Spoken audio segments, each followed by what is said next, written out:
Ladies and gentlemen, hailing from Cleveland, Ohio, I give you BVO. Oh, we boxing? Yeah, we boxing. I need that belt like it ain't no other option. So we punching and weaving and blocking. Defeat ain't an option. Let them know, shoot a video, put it on BVO. Let them know, every time I punch, it's a heavy blow. BVO, bound to hit like bricks cause it was set in stone. Let them know, I ain't getting body, but I'ma hit this flow. Yeah, way more than a show, this is BVO. On behalf of BVO Boxing TV, we would like to thank our sponsor, Raycon. Don't forget to grab your Raycon Everyday Earbuds, the perfect bass model for premium sound, with active noise cancellation to block out distractions and transparency mode to keep you aware of your surroundings. They're ideal for your everyday needs. Just visit rayconglobal.com. That's rayconglobal.com and elevate your listening experience. Yo, what's up? It's your boy, BVO Sports TV. Once I got one more I want to play. Hey, man, what's going on, Sports Talk Network family? Man, I ain't even see y'all sitting there. Hey, I was just talking to my boys. Y'all know Sports Talk Network put together 3 ways that you can interact with this football season even more. Yeah, they got the last man standing pool. Everybody that joins, they pick a team each week. If that team wins, you move to the next week. That team lose, you're simply out. But you only can pick that team one time, so you gotta choose your team wisely. At the end of the season, there's a grand prize for the last man standing. The second way, they got the NFL Pick'em. Yeah, they give you 5 teams that you can pick every week. At the end of the season, they're gonna add up your wins and losses. There will be a first place winner, a second place winner, and a third place winner. All cash prize. And the last way, NFL fantasy football. Everybody believe they can run a team. I hear people talking all day long. Hey man, my team should have picked this player up. My team should have picked that player up. Well, this is your opportunity to show us that you know how to run a team. You'll get an NFL fantasy draft. You'll get the chance to pick the players you want on your team. Then you play in the season. At the end of the year, the best teams will battle it out to go to the Super Bowl. 2 teams in the Super Bowl play for first place. Team that lose gets second place. The 2 teams that lost in the semifinals battle out for third place. There will be a cash prize for first, second, and third place. Yeah, so how you join? Man, I'm glad you asked. It's easy. All you do is cash out $50, Sports Talk Network. Let us know what league you want to be in. Leave your name and your email address so we can get back in contact with you when it's time to set up the games. If you want all 3, cash app $150 to Sports Talk Network. Leave your name, email address, and simply say all 3. If you want to only be in 2, cash app $100 to Sports Talk Network. Let us know what 2 leagues you want to be in. Leave your name and email address so we can get back in contact with you. I believe everybody can win, but you can't win if you don't get in. So I'm going to be watching Sports Talk Network, greatest network on YouTube. Peace. Yo, what's up? It's your boy, BVO Sports TV, man. Shout out to Puerto Rican Free on that commercial, man. We back. Salute to my man, Sugar Cane, a.k.a. Marky Don. What's going on, man? How y'all brothers doing? What's good? I'm glad to see everybody made it through the 4th of July. Nobody blew off no fingers or anything like that. I'm glad to see y'all all that came back in one piece. Yes, sir. Yes, sir. Salute. I'll say this, man. If you still blowing your fingers off with fireworks, you got to be the goofiest person on the planet. Because we done seen Jason, was it JPP? Yeah. Once I heard of him doing that, I never touched fireworks again. Hey, you saw what happened to 4 Extra from No Jumper. He blew his whole hand off. Oh, is that true? Yeah, he did that yesterday. Blew his whole hand off. Okay, I thought that was a joke. I didn't know that was true. But salute to him, man. What's left of him. I'll say this, man. I'm excited to get today's show going. So today we're talking about something a little different. Salute to my brother Dang Father. Salute to my man Picasso, CDK in early. If you guys want to support the channel, by all means, man, just hit the Cash App, Captain 45, man. Hey, And smash the like button, man. Don't be scrambling and scraping, man. Come on, man. We got people. We got 7 people, 11 people in. Let's get 11 likes, man. Smash the like button, man. Come on, we need 100% appreciation, man. No scraper and scrambling, man. We need you to just go ahead and smash that like button. But we gotta talk about this, man. Julio César Chávez, man. This is nasty work. So Cleveland's own Jake Paul, unfortunately, had his offices raided because of a misunderstanding with Julio César Chavez. What do you guys think about Julio César Chavez working with Mexican cartels, and some even said the Mexican Mafia? What do you guys think He about that?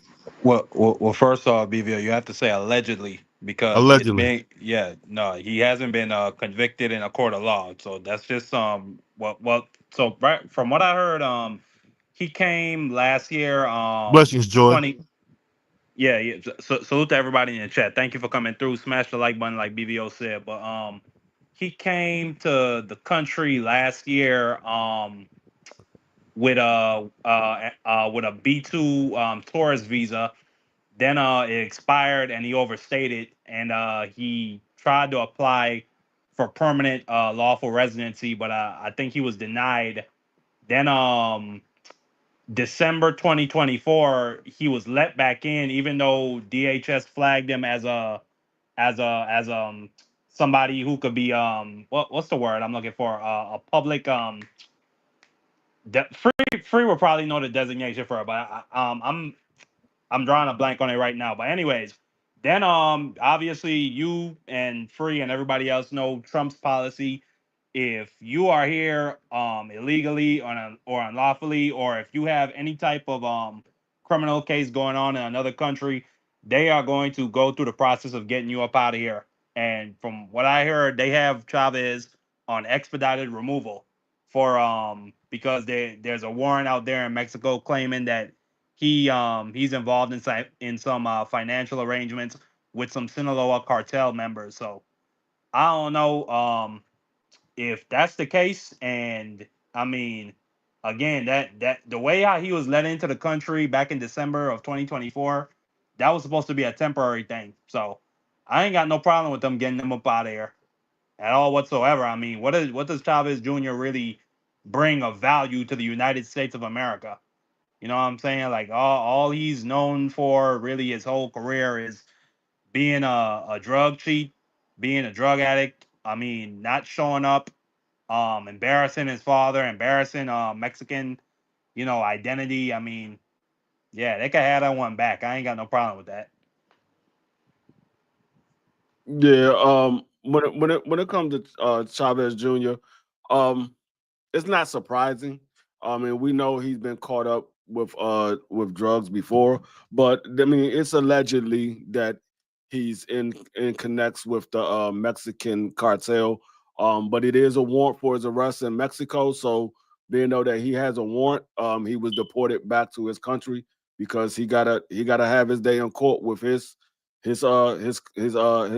counsel out there. So I mean, anytime you want it for something in your own country, you're going to be deported back once the United States find out about it, or once the FBI's or U.S. Marshal, whoever it is that finds out about it, you're going to be deported back. So I mean, it is what it is. I mean, the only reason why Jake Paul was involved in the situation because of the allegedly of Chavez Jr. is connected to the Mexican cartel. So being though that Jake Paul was the one that was funding him the money for the fight, that money is most likely, if he is connected, is going back to the Mexican cartel. So they had to make sure that there was no funny business being done from Jake Paul's side of the case. So Jake Paul had to be investigated, and this is what happens when you get involved with somebody, whether you know or you don't know.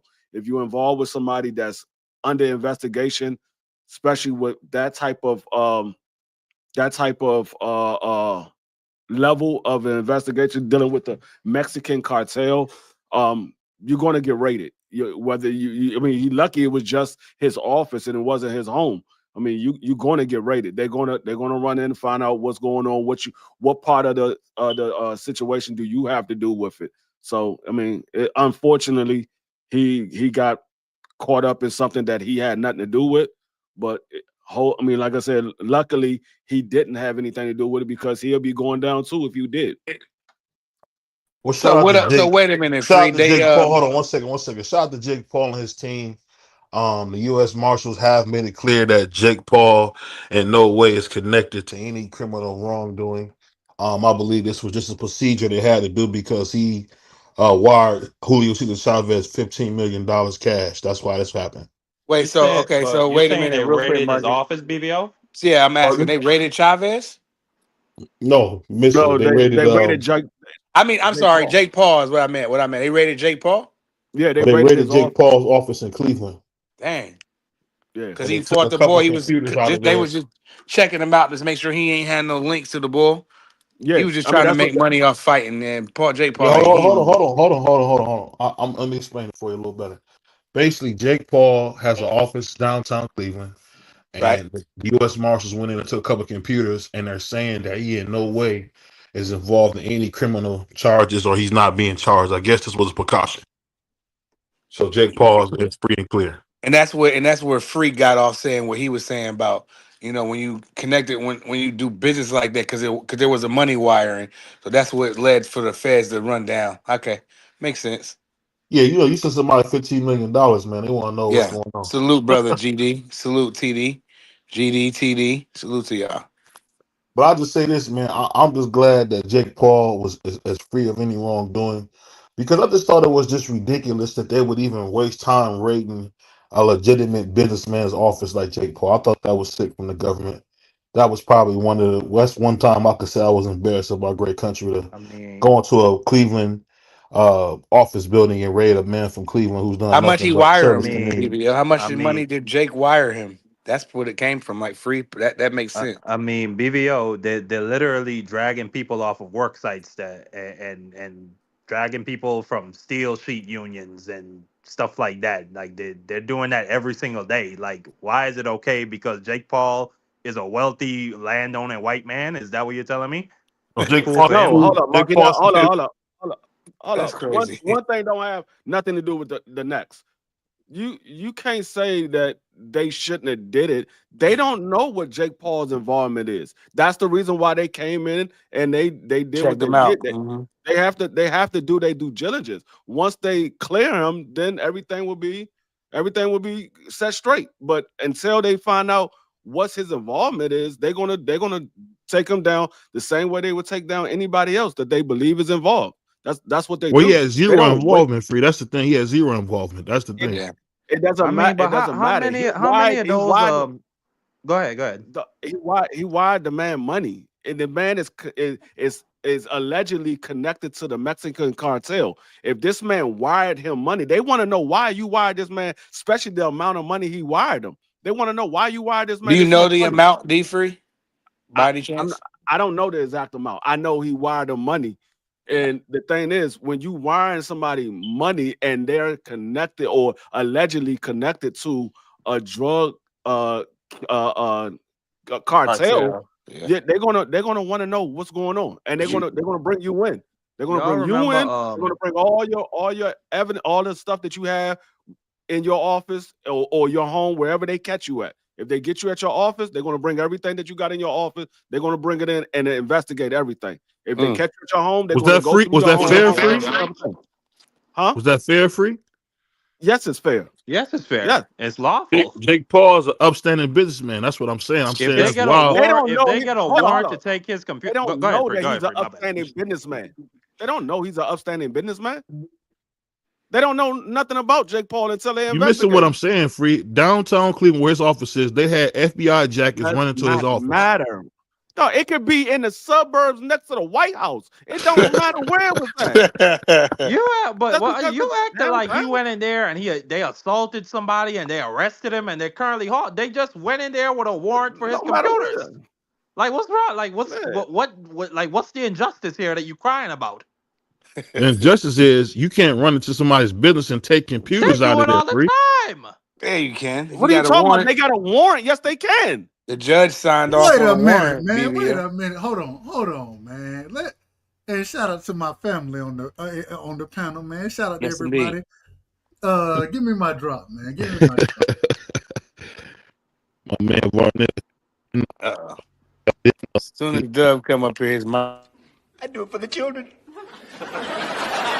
You can take the children and bounce them on their knees.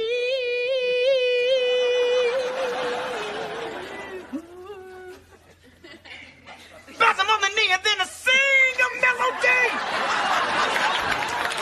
The Varnell man. Did you mean he's mine?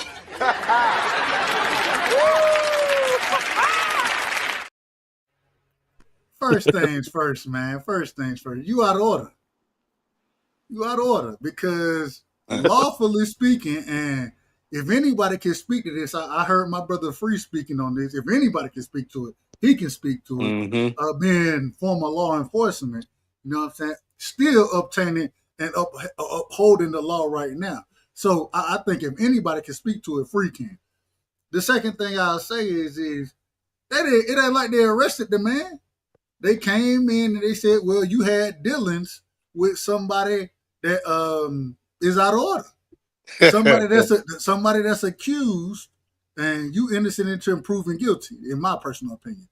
Somebody that's accused of doing business with the Mexican cartel, who's been, and we have to understand, that's like them coming in saying, because the cartels have been, they've been deemed, correct me if I'm wrong, Free, a terrorist organization now. And so now, if you're doing business with Hamas, you know what I'm saying? Oh my God! Hold on, wait a minute. Wait a minute. No, it ain't, because Hamas is a terrorist organization, and now they're deeming the Mexican cartels as terrorist organizations. I'm just telling you. I'm not saying whether it's right or wrong. What I'm telling you is what's happening. And so, if you've been wiring somebody who's accused of being an individual doing business with this terrorist organization, no, we have all rights to come in and seize, you know what I'm saying, seize information, as well as to see what exactly that those business dealings were. Now, I think they were bison dealings. I don't think Jake Paul did nothing wrong, me personally. I don't think he did nothing wrong. And so no harm, no foul. But at the same time, they have the right to do it. It's the United States government. They do much worse to actual citizens of this country. So all I'm trying to tell you is that I don't know what maybe because he's from Cleveland and you love Cleveland. Maybe that's why. Maybe that's what the argument is about. I don't know. I don't know what it is. BVO was pissed about that. What they went and did to seize that information is well within their rights, because it has connections to an individual that's been deported and there's been a claim or claims have been made that he's dealing with the cartel. So your mic out of order. And just because you don't like it, I mean, you out of order you out of order. Your mic went out. My mic went out? Yeah, your mic went out. You good now? No, all I'm saying is BVO, you out of order. You out of order. Because they didn't do nothing that they wouldn't do to man, the IRS do worse to folks than what happened in this situation. I'm just saying. I'll say shout out to Miss Fields and brother Drew Titan in the chat. Shout out to y'all. Who's my brother Elder Drew? I'll say this. Yeah. The thing that you missing, Dub, is that they went in the man's business with jackets on. It's a huge scene. Cleveland ain't the biggest place in the world. And then you go in there with these FBI jackets. You snatch your computers out just to say, hey, what we did was a precaution. But what I'm saying is they should, and the apology they gave was horrible. What I'm saying is, if I was Jake Paul, I would sue for harassment, because that was unneeded. And you're gonna lose. You're gonna waste your resources. Hold on. So you say this man and your went in money with to the sue FBI jacket about something that didn't happen. Nothing happened. No, they took computers out of there, bro. I'm telling you, that's they acknowledge that. You said these mans went in there with the FBI jackets on and all that, like that was something wrong. But you wasn't going in with ski masks and black hoodies. What was going in with? They're supposed to go in there in uniform. They was in uniform. Shout out, brother Rod Neal in the chat, bro. Hey, BVO wanted to run up FBI with jackets on like they did something wrong. BVO Y'all boys wild, boy. and guns in that motherfucker. Man, you come on, man. What are we doing, man? What are we talking about? You act like they did something wrong. They did exactly what their job entails for them to do. They violated the man's civil rights. Hey, D Free, is there fights on tonight? Is there? No. Is there? I thought there was a card. Nothing worth watching. No, Jack. We ain't covering Jack Cattle. They fought at 2 o'clock, like 5 o'clock. They already fought. Was it? Oh man, I just broke my. Isn't it? But yeah, hold on one second, Price. Well, this is what I'm trying to say because we got D Free and Varnell out of order, man. They went into an innocent businessman in Cleveland. You go in there, you start a fuss, you insinuate that he's a criminal by going into a spot with FBI jackets on. It was all over the local news, bro. That's all I'm saying. It was all over the local news. What? You can, they can insinuate whatever they want. They didn't take the man to jail. Like that's the whole point blank and period. He had not only that, he had his due process. They went and got a warrant and got his computers. Like in no way, shape, form, or fashion was Jake Paul's rights violated. And like you just said, feel like he's they violated. did this in the public square. So everything was filmed. If they did anything wrong, like you said, they could file a complaint. They could take them to court. No, I don't see the need to. I don't understand why you're so upset. Hold on. Marky, the problem is even if they take him to court, Marky, ain't nothing gonna happen. He's not going anywhere. Ain't nothing gonna happen. Once the law enforcement get a warrant from the judge, any lawsuit you got against them is thrown out. They got a warrant. They got a warrant that if they go in there and they break every wall in your office building because they looking for something, they have that right. That's a warrant. They got a warrant. If they saying you hiding something in your office building, they got the right to tear down all the walls in your office building and make sure ain't nothing behind the walls. I'm trying to be D3. Hold on, D3. I would never say this. I would never say this, but you're speaking like a thug right now, D3. That's crazy. You speaking like a thug, Free. Shout out to Cameron Field. We trying to be in order, but BVO, he done incited a riot. I'm telling you what you need to be, what you need to look out for, because if you ever get a warrant searched on you, this is what could happen. You ever see people when they had warrant searched on them, at a warrant served, and they go to people's homes and they ripping down walls because they allegedly a drug kingpin, and they ripping down the walls to make sure there is no drugs in the house. When they find out there's no drugs they in the house, they do that. They actually when listen, what I'm saying is when they find out there's no drugs in the house, they don't pay for that damage that they committed. That's part of the warrant. They can do that. They have that right to do what they got to do to find whatever they looking for. They have that right. That's why the warrant is served by the judge. They're not going in there illegally. The judge say, yes, you have the right to enter that property. There's nothing wrong. Listen, it was signed. It was a federal warrant that was signed off by a federal judge, but no local law enforcement knew this was going to happen. That's what I'm saying. That's what was wrong. Why would the FBI agents go to a local court? Mr. Sheldon out of control. They wouldn't go to a local court. They'll go to a federal court. That's where they're going to get. My point exactly, Dub. My point exactly. I'm gonna say this, and I'm done with it because we clearly don't agree on this. But y'all making it seem like the man. Can I finish? Oh, my bad. Go ahead. My bad. I know you're Mike Ragged here. I know you can't hear the 93%. Oh, that's you. I understand it, but like Marky said, they went about it the right way, and simply because he was doing business with an individual that has been arrested and that they've said is dealing with a terrorist organization, they have the right to go see what dealing did you have with them. They have that.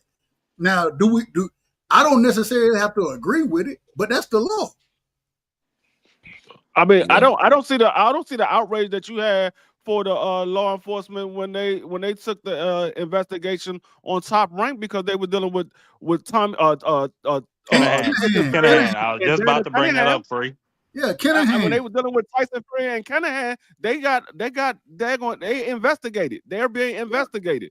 I don't Not hear only nothing wrong that, about that. not only that, William Keene and Bob Arum actually had to pay fines and had to pay sanctions because of their relationship with Kinahan and his Irish mob. So Jake Paul, bro, like he got off. Like I don't understand. He got off what, good, Marky. Yeah, like bro. Not only that, all of like a lot of Bob Arum's boxing associates, Josh Taylor, Tyson Fury, all those dudes who he likes to make money off of, they had their visas revoked. They couldn't come over here to the U.S. to do business. So it's like, what are you crying about? What are you crying about? It's funny. It's funny. I'm crying. It's from because they from it's funny. I'm crying because a good brother who's done nothing. A good brother. A good brother who's done. Hold on, let me finish, bro. Y'all won't let the man finish. Let me finish. A good brother who's done nothing but serve his community was had people running his office with FBI jackets on the local news as if he's some type of thug. That's what I'm saying. I thought was wrong. And then they give a half-tell apology where they say U.S. Marshals say Jake Paul, whatever, the officers were raided as a precaution. He in no way is involved in the investigation. Well, doggone, man, y'all could have gave a phone call. Y'all ain't got to come in with no jackets and take no doggone computers out of there. That's all I'm saying. But we moving on. Now, Amir kind of box circles around Rolly, underdog. But go ahead. No, Amir Khan getting knocked out by Rolly. No, he don't. Yes, he does. Amir Khan ain't got no chin whatsoever. Amir Khan will box circles around Rolly. He ain't got no chin whatsoever. That man get knocked out. He get knocked out by the nearest fly from your local store. You see how Kell Brook had him bobbling around the ring free? Yo, I was crying because I knew Kell Brook would beat him up. That's why he ducked the fight until he ain't had no choice because he needed a check. I seen Amir Khan beat the dog crap out of Danny Garcia, and then he got knocked out. Yeah. He was beating Danny Garcia up, and he got knocked out. He was beating Canelo up. He was beating Bud up. He was beating a lot of people up until he got knocked out. No, he was beating Bud up too. He was putting hands on Bud. Bud dropped him in like the first round. I thought Bud was putting hands and feet on him. No, that's after he had you know what though, knocked him down. underdog. I'd like to see that fight because I'm stupid like that. You know what I mean? I want to see Rolly in the mirror. That'd have been good. But this is my last question, and I'm gonna ask Dub this. This is my last question on the subject. Now, Dub is a man who loves his country. Dub, what happened to due diligence, man? What happened to due process? He still won't let it go. What are you talking about? I'm asking Dub a question, man. No. So, but there was the due diligence in this situation was getting the warrant legally.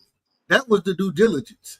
And so, if you want to say that they didn't have a right, well, a judge said differently. I don't always agree with what judges say. I don't always agree. But at the end of the day, that's the rule of law as far as this country goes. So if a judge gives you the right to go in and give the FBI a right to go in and seize this man's computers, and like the great thing is that he's been exonerated. He has nothing to do with it. You understand what I'm saying? Can I say something on this? I got you. All I'm saying is when you're talking about what happened to the due diligence, it took place. Now, the way it played out, maybe you think it's wrong. I don't necessarily agree with it. But we've seen worse. We've seen much worse in this country. Mm-hmm. And so at the end of the day, they went in, they seized the computers, the laptop, whatever they seized. You know what I'm saying? They investigated them, then said that brother ain't got nothing to do with none of this. So, I mean, what you want from him? What you want? He's pissed off, because they raided the Cleveland office. He's upset. Hold on. They raided the Cleveland office, Doug. That's just what it is. Nobody has the luxury when it comes to the eyes of the law. You don't have the luxury of saying you didn't know. That's Jake Paul was supposed to do due diligence and find out what this man is mixed up in before he do business with him. That was Jake Paul due diligence. He was supposed to figure out what's going on with this man. This man ain't been in the sport of boxing. We known that he's been involved in drugs before in his past. So you need to do some history, do some research on this man before you do business with him. So that's his problem that he didn't do due diligence and look up what this man has been doing the last couple of years or whatever have you. And so also, it's nothing wrong with that. Like Free is saying, the due diligence is what the FBI did by saying, okay, nobody else is mixed up in this. It was only him. Let's make sure that we know this man wired him some money. Let's make sure he ain't got nothing to do with it. When they went ahead and did their investigation and they looked through everything they had to look through, it's okay. Yeah, he has nothing to do with it. It was just some money that he sent them because they had a fight that they was about to do, and so he's cleared. That was their due diligence.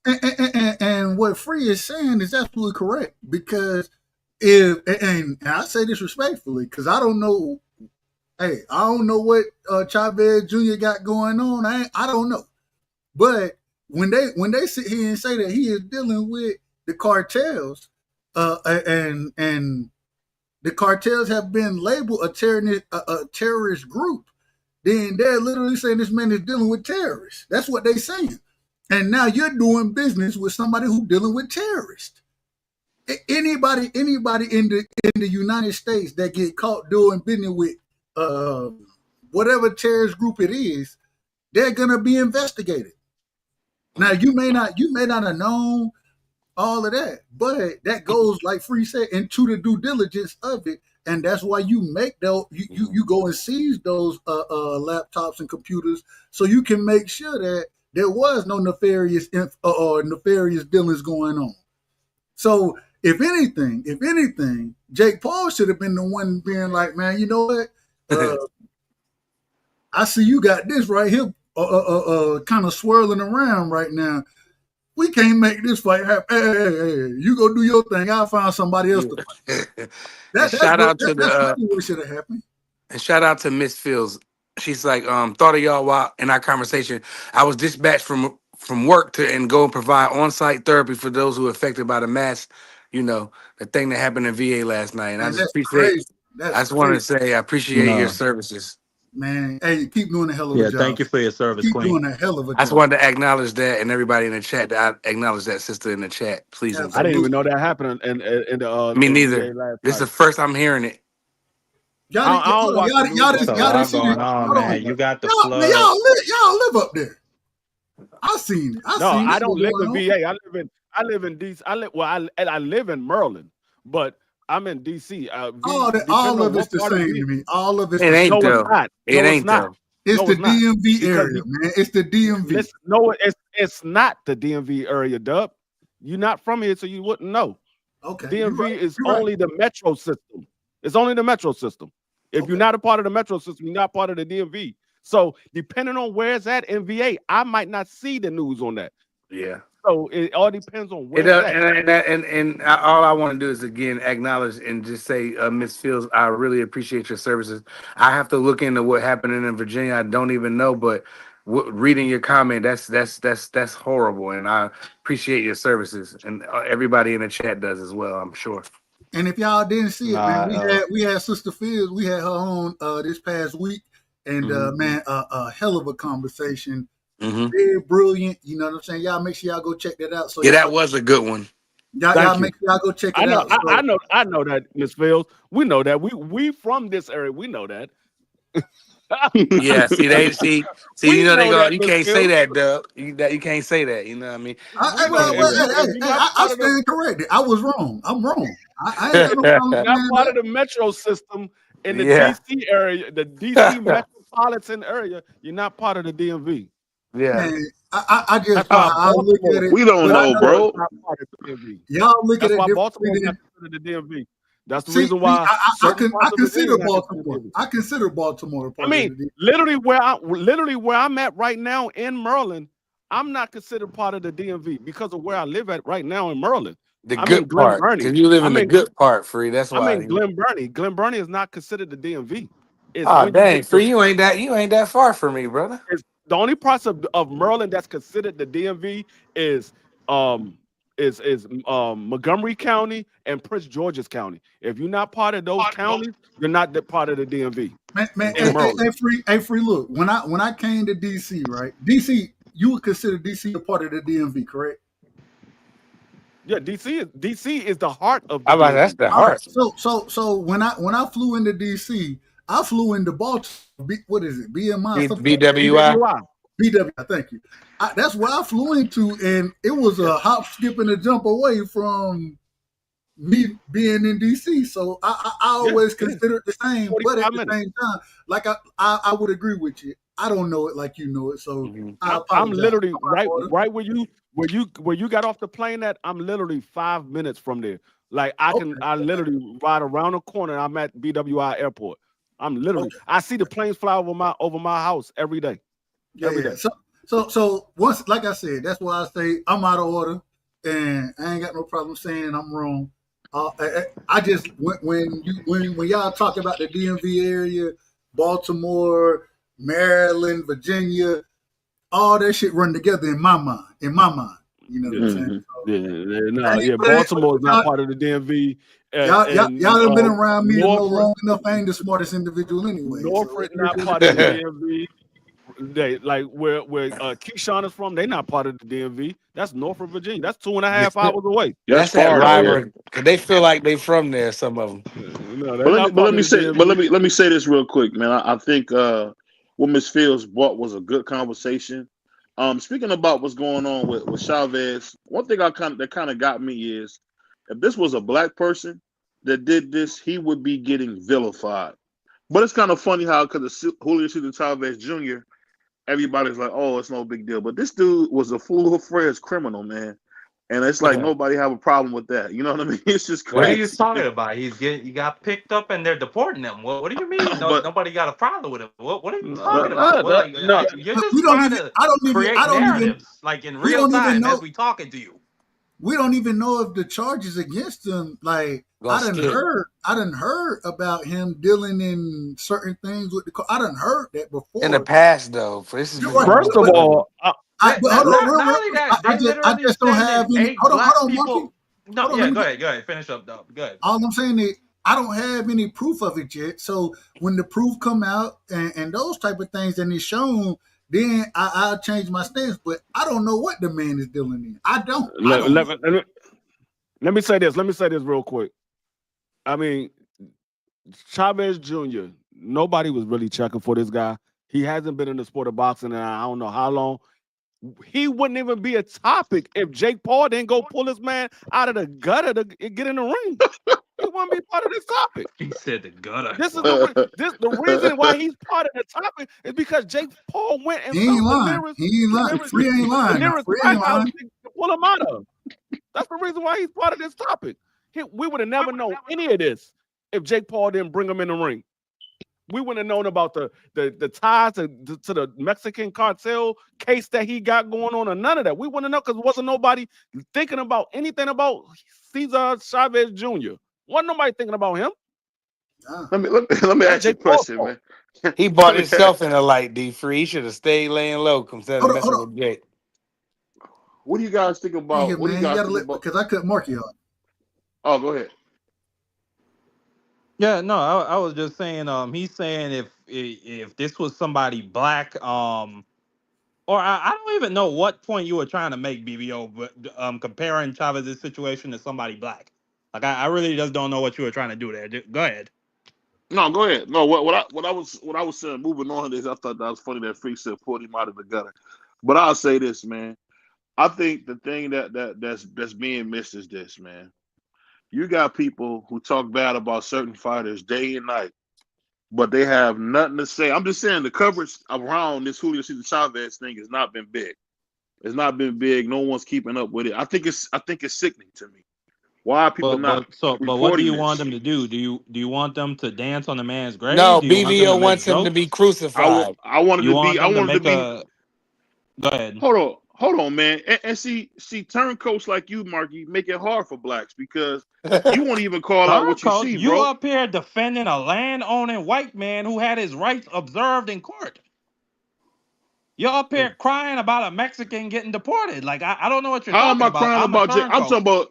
I'm talking about a brother from Cleveland who's done nothing but the right thing. A brother. What are you talking about? Bro, brother Jake, what you mean? What you talking Man, about, Jake? that ain't no. Hold That's on, not hold my on. brother. You So want I guess you're right. somebody? Yeah, Hold I'm on. a turncoat. What you saying, BVO? You want somebody to give him Right. 15 minutes of fame? Nobody cares about Chavez Jr. Nobody was thinking about him like Miss Fields said. Nobody was thinking Nobody about cares him. about him. Nobody giving that man 15 minutes of fame for what? Nobody. He's not in the sport of boxing. Right. The only reason why we're talking about him is because Jake Paul brought him out of the gutter. He brought him out the slums, Free. Hey, Free, you know you sound whether he was going to drink or was he going to smoke. That's what he was doing. He was laying in the gutter saying, am I going to drink or am I going to smoke? Jake Paul said, hey, I got some millions. You sound like my brother Wilder, man. Come on, man. He's sound like Wilder right now. Remember when Wilder said, man, I brought you out that big ass house. I brought you out that crack house. Me. When you was on that booger sugar. When you was out on that booger sugar, I brought you out that crack. Wouldn't even be relevant if it wasn't for Wilder. If Wilder wouldn't have pulled Tyson Fury out of the gutter, I remember he wouldn't be relevant. That's a fact. Hey, Free. That analogy is hilarious, man. He pulled him out of the gut. He wouldn't have pulled him out of the gut. The man literally was sitting in the gutter saying, am I going to drink or am I going to smoke? Hey, but look, hey, don't get it twisted, Free. Don't get it twisted, Free. Junior rich. Don't get it twisted. I don't care how rich he is. The man was in the gutter wondering what he was going to drink or smoke. Chavez Jr. The man was in the gutter rock with bottom. the Jews He was on. at the bottom of the I know a lot of goddamn dudes ocean. that got money in the bank that's standing on the street on the corner losing their daggone mind right now, and they got money in the bank. I know a lot of dudes like that. I believe it. On the block, tweaking with all that money. Let me ask you this, though. Let me ask you this, Dub. Speaking of that, that's a good segue to this next thing. So after Deontay Wilder's recent fight, I seen my man Drew Titan had Tay Jones on, and what they're saying is all the big promoters reached out to see Deontay Wilder fight. What do you guys think about Deontay Wilder trying to get back into big time boxing? I think it's very dangerous. What do you guys think? Well, I'm not surprised that they were reaching out to him. I think that Deontay Wilder at this point, any real young up and coming, I'd say like anybody in the top 10, top 20, top 30 could get Wilder at this point. So I think the reason why those promoters are probably reaching out, you might want to get him for a Richard Torres or a Jared Anderson or what's the name of that big British dude over there that's putting dents in people's heads? You might want to get Fabio Wardley. Yeah, Fabio Wardley, Moses Saitama. Like Wilder even though Wilder is not who he is, he still looks good on their resume. You know what I'm saying? And people, there would still be eyes on that fight. So you could gain some notoriety and some momentum from having your prospect going there and put hands on Wilder. So I'm not surprised by that. Now, him getting back into, when you say big time heavyweight boxing, I'm thinking of the heavyweight picture, which is Usyk, Dubois, and that's really it. I mean, you could maybe say Joseph Parker after that. I don't think he ever gets into a fight with any of those three people, like ever again. I don't see it happening at all for any reason. What say you, Duck? Should just go in order. I think Dub stepped away for a second. All right, go ahead. Freezy, No, I'm here. My bad. Oh, there you go. Say it one more time. I said, what say you about we heard that Deontay Wilder reached out to by all the big promoters. What do you guys think about that? He's gonna get reached out. Deontay Wilder, I mean, the best right hand possibly ever in the sport of boxing. You know what I'm saying? So it's gonna happen. But I will say, from what I seen, and I said when we called that fight, when we watched the fight, I don't want to see Wilder in there no more, man. I love Wilder. I love him. And I think sometimes emotion, those type of things, and he a fighter. You know what I'm saying? Who am I to tell a fighter not to fight? But I think that plays a part for me. And man, he looked okay. You know what I'm saying? At least he fought behind his jab and wasn't just shuffling around the damn ring. At least that happened. And his defense looked better too, Dub. Yeah, I agree. But the man still, what is it? He 39, about to be 40. He might be 40 now. They're all old. He's old. Hold on, I ain't saying that they ain't. All I'm saying is regardless of who reached out or this or that, the competition don't get no easier than what your fault, respectfully. And anybody else, if you move up in levels of competition, man, I just don't want to see the brother get sparked. I'm just gonna be honest. I don't want to see him get sparked. I don't either. Yeah, I don't either, but we've seen it already. Well, we done see that. Don't mean I want to see it again. Yeah, I don't either. But he's a warrior. He has no intentions on quitting, and that make it even worse. That do make it worse. It does, and we talked about his his post fight interview, and he said this was the beginning. So I'm gonna stand behind him regardless if he goes in there and gets smoked out or not. Me, prize fighter, I'm gonna ride with Wilder. I always did. I bought merchandise from him. He's one of my favorite fighters of all time, and I'm just gonna ride with him. If it was up to me, I'd be like, all right, you look good your last fight. You didn't get hit a lot. You boxed. You still behind your jab, like Dub said. We both agree on your defense look a little bit better. Just leave it like that. But they're gonna show Wilder that check. He's still a big draw. I don't care what none of y'all say. Wilder's still people gonna come and see him, Dub. And I ain't got no problem with him making his money. I ain't got no problem with it. All I'm saying is that it's a difference between making your money and getting back in the ring. But when you get back in the ring and you're saying this is the new beginning for you, I mean, you tell me. I mean, Luis Ortiz, the man was all of 73 years old still fighting. And what happened? He was getting hands put on him. I don't want to see Deontay Wilder. We done seen him get hands put on him. We done seen it. So I don't want to see none of that no more, man. Like, but listen, Z2000. Hold on, let me read the comment real quick. All I'm saying, yeah, he fought on BLK Prime, but if you put him in there with an AJ, Usyk, any of the big names, I'm telling you, everybody gonna tune in, bro. I'll tell you guys this. I seen this fight. Let me say this real quick, Freak. Let me say this real quick. I seen that kid Fabio Worley versus Hookie. What was his name? White dude. I can't remember his name. Justice Huni. Man, he was getting his head whipped. I mean, that looked like Deontay Wilder versus Luis Ortiz, the second fight. I mean, he was beating the fish and chips out of Fabio. And out of nowhere, because I thought they was gonna stop the fight. I ain't gonna lie, I thought he was gonna quit. But then out of nowhere, he came back and caught him. I think one thing we gotta admit, Deontay Wilder do got some heart, man. He don't mind, losing his life in that ring. So that is a good thing. I don't. Brother Z2000. That ain't no good thing. Ain't nobody trying to see that man lose his life in the ring. But why are you saying it like that, bro? Dub, I don't if he's willing to, if he's willing to go in there and get unalived. Because that's how he feels. He's willing to be unalived in there. I mean, he's a fighter. And I don't know, Bucky. He's a fighter. We're not fighters. And that's why you have people in your camp that tell you, "Let it go, brother. Let it go." Ain't nobody gonna tell Deontay Wilder in his camp. And ain't nobody in his camp gonna say none of that. What you just said to him. Nobody. That's a fact. If I was in this camp, that's a fact. Yeah. No, you wouldn't. Yes, the hell I would. If you was close, it depends what kind of relationship y'all had. They would throw Dub out the camp because Dub would tell the truth. They would throw Dub out of there. Did you see what they did to Mark Breland, a gold medalist, one of the over 300 amateur wins, one of the all-time U.S. greats? He threw him out. Got rid of his spot. Got rid of his in the hallway, crying. Yeah, got rid of man. Got rid of him. And like BVO said, they have to get rid of me. Up out of there in a heartbeat, Dub. That's what that got to mean with it. Wait a minute. When you running the show, Dub, you can fire anybody you want. Wait a minute. Hold on, Brian.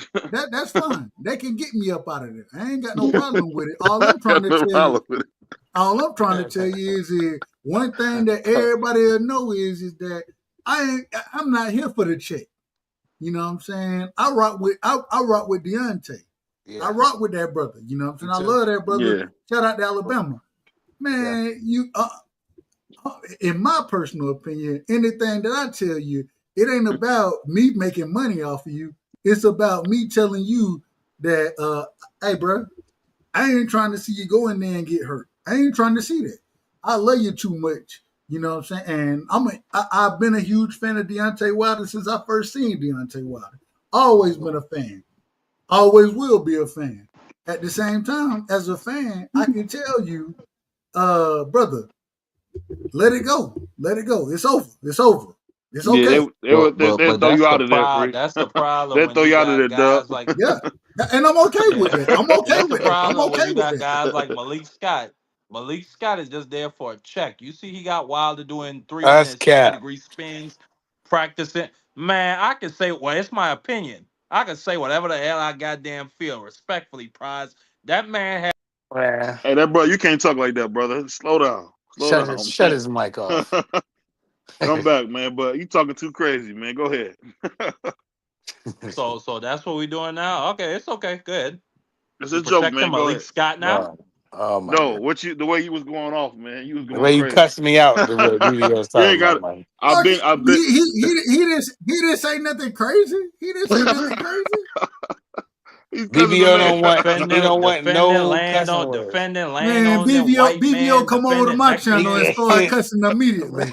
He come That's over the cussing channel, Dub. Wait. Oh, okay. Well, hey, you got the cussing channel. Like I told BVO the last time. Like I told him, I'll show you. If you really want to do this, I'll show you what we can do. That's my brother. I love BVO. I love him. But at the same time, BVO. Hold on, BVO. Did I not tell you?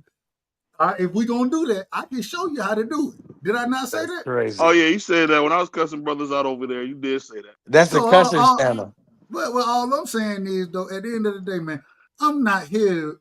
If I'm over there and I'm glad they ain't got me over there because y'all right. They'll kick my ass. They'll kick my behind out. They'll kick me out in the Why you ain't throw Dub backstage? He talking crazy. But I'll say this, man. The crazy thing about this is, man, to hear them talk about Deontay Wilder the way they do, it's kind of funny because at the end of the day, I think he should retire. I don't want to see him get hurt because, I mean, I'm going to put it like this. If you can't beat Joseph Parker, and I'm going to be honest, Deontay Wilder was fighting pretty dirty in that fight. He looked like everything Tyson Fury did to him, he tried to do to Joseph Parker. It just didn't work. What did you watch the fight? I think you all them elbows and stuff. The man literally shuffled around the ring like Devin Haney. He barely threw any punches. That man shuffled around the ring like Devin Haney did. Yeah. Did you see the fight where he got hit with a punch and he did a spin and then he got hit with another punch and didn't get up? Man, the man pulled a Zab Judah in the fight. He got hit. And then started talking to the ref when he didn't know what was going on. I don't want to see it, man. I'm not here for that. I'm not here for it. That man practiced to do a spin in the ring. I don't want to see. I don't want to see him. Hold on, let me ask you guys. But if he fights, then I'm gonna support. We're not gonna go too crazy on this water because we didn't beat this to death. But what do you guys think about Fabio, man, getting his head whipped and then knocking dude out? What you guys think about that fight? Fabio it was a great. Yeah, it's a great performance. That's what we've been seeing from Fabio. He has a crazy second gear. That wasn't a great performance, Mark. That wasn't a great performance. Against Usyk, I think he is stopped. Bad. That wasn't a great performance at all. It wasn't. Beat down. He got beat down. Say it, BBO. He got beat. He got beat. What happened to him? Man, he got beat to death the whole fight, and then he got a lucky punch, he bro. Won. That's what it looked. I know, but he was getting. He did. He was getting smoked though. He was down on all three cards.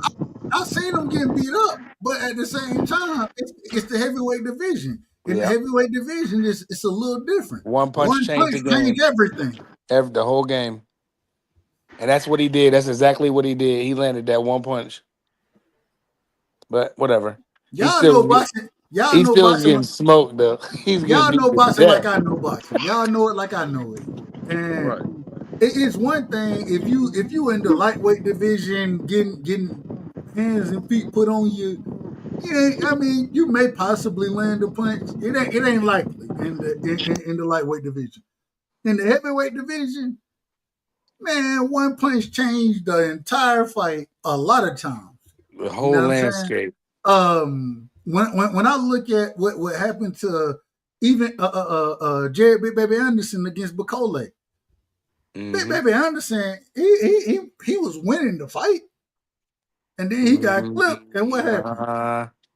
No, he was winning the fight. I think he was getting whooped. Well, that's fine. That's fine. No, he was winning the fight, bro, until he got clipped. Once he got clipped, it was over. It was over. It was, and he couldn't recover from it. It's different when you getting hit by heavyweights versus one of the things that and people always say they hate the smaller weight divisions. They ain't gonna call no names, but one of the reasons I love it is because, man, they can throw blows.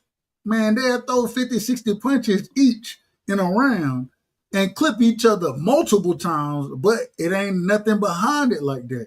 Man, when you 6'4", 6'5", 235, 265 pounds, man, that's a different punch that you take. That's a different punch. So that's a fact. Yeah.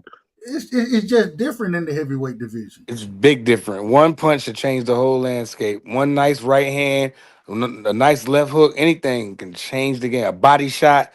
Next thing you know it, them heavyweights, they could be winning the whole time too. That's what makes boxing so fun. When you break down a lot of these guys' resumes, man, like I was breaking down Anthony Joshua's resume, man, he got a really weak resume with a lot of names on it. Because I didn't even realize Klitschko had been out the ring for like 3 years when he fought him. Like, I don't know how he got all them belts. Against a man who ain't fought in 3 years? What are you talking about? Yeah, Coming off a loss? And Klitschko was putting hands on. That was a good fight. I thought he was going to stop Joshua. Joshua looked up at him. I thought Joshua was going to stop him until he did.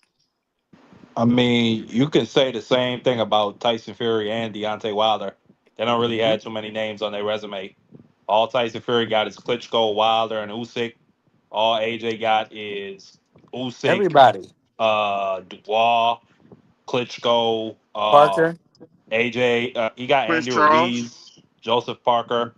Well, then that's a lot of names that I'm calling. He got out the now, best BVO. one. He I got ain't the gonna say best he one. got nobody on his resume. I'm talking about as far as wins. Well, you already said he didn't have nobody on his resume. You already said that. I thought he had a pretty solid Let me ask you guys. And I don't even like AJ. Is Prince Charles considered a good win or no? No. At the time, it was. Yeah, it was for me. It was at the time. Being an IBF champion. Yeah, he got a belt. He won. He fought a unification fight. He won a belt. He did what he's supposed to do. Now listen, I can't stand AJ because he ducked Wilder, so I hate him for that. But if I'm gonna keep it a bean, like the man got named. He got. I mean, at the time, I mean, we might look at it now. Prince Charles might have aged like milk now, but at the time he did it and took the belt, and ran off. Him and Eddie ran off on Al Heyman and them with that IBF. I mean, I thought it was a solid win at the time. Man, the only problem, I mean, and I say it respectfully, quote unquote Prince Charles, as y'all like to call him, and I like to call him Charles Martin, me personally. Man, I'm just gonna be honest.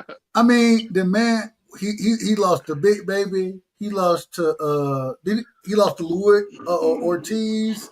I think his best win. Yeah, he did lose to Ortiz, didn't he? Then somebody hit him and he didn't know where he was at. That was the fight where he got stopped and he didn't have no clue he was getting beat up. Yeah, Crazy. The man was looking. He was looking in the crowd at one point in time. I don't know. And Bull pieced him. The man lost to Adam Konaki, bro. Well, Adam Konaki was all right from the beginning. Hold on, let's be honest about Charles Martin. Let's be honest. Charles Martin. If you want to be honest about him, Charles Martin was a heavyweight George Kambosos. Hey, that's a friend of the show, bro. He's not. That's what he was. I don't care. Hold on, George Kambosos is a friend of the show. No, Prince Charles, man. That's my guy, man. George Kambosos got a lot of good names on his resume, but he ain't that good. Same thing as Charles Martin. Hold on, watch it. BVO, what's Prince Charles, as you like to call him? What's his best win? You I don't wouldn't know. say he has one, man. I wouldn't Gerald say he Washington, probably Gerald Washington. Everybody beat that He's dude like up. a heavyweight George Kambosos. If you want to be honest, That's he's like a a heavyweight good George analogy. I Kambosos. give you that. Because dude, he did win his belt. Prince Charles did win his belt Everybody off knew dude that. tearing his ACL. Everybody knew if Charles Martin would have got in there with AJ or Wilder, he was getting knocked out. They knew that's He what it was. He lost to AJ. No, what I'm saying is they knew they wanted him to get in there with Deontay Wilder. They knew whoever he got in there with, he was getting beat by them. Whether it was AJ or it was Wilder, they Man, knew this is nasty work right here, man. The same thing with George Kambosos. They knew whoever George Kambosos got in the ring with, whether it was Loma, Devin, or Tank, he was getting beat. Except Tio. Hold on, but he beat Tio. He did. No, it's sad to say, Dub right Tio side is right. He beat Tio for the belt, but they knew whoever he got in the ring with, whether it was Devin, it was Loma, or Tank, he was getting beat. And the same thing with Charles Martin. They knew whoever he got in the ring with, whether it was Wilder or it was AJ, he was getting beat. It wasn't no clue about is Martin going to beat AJ? Is Martin going to be Wilder? They knew what it was.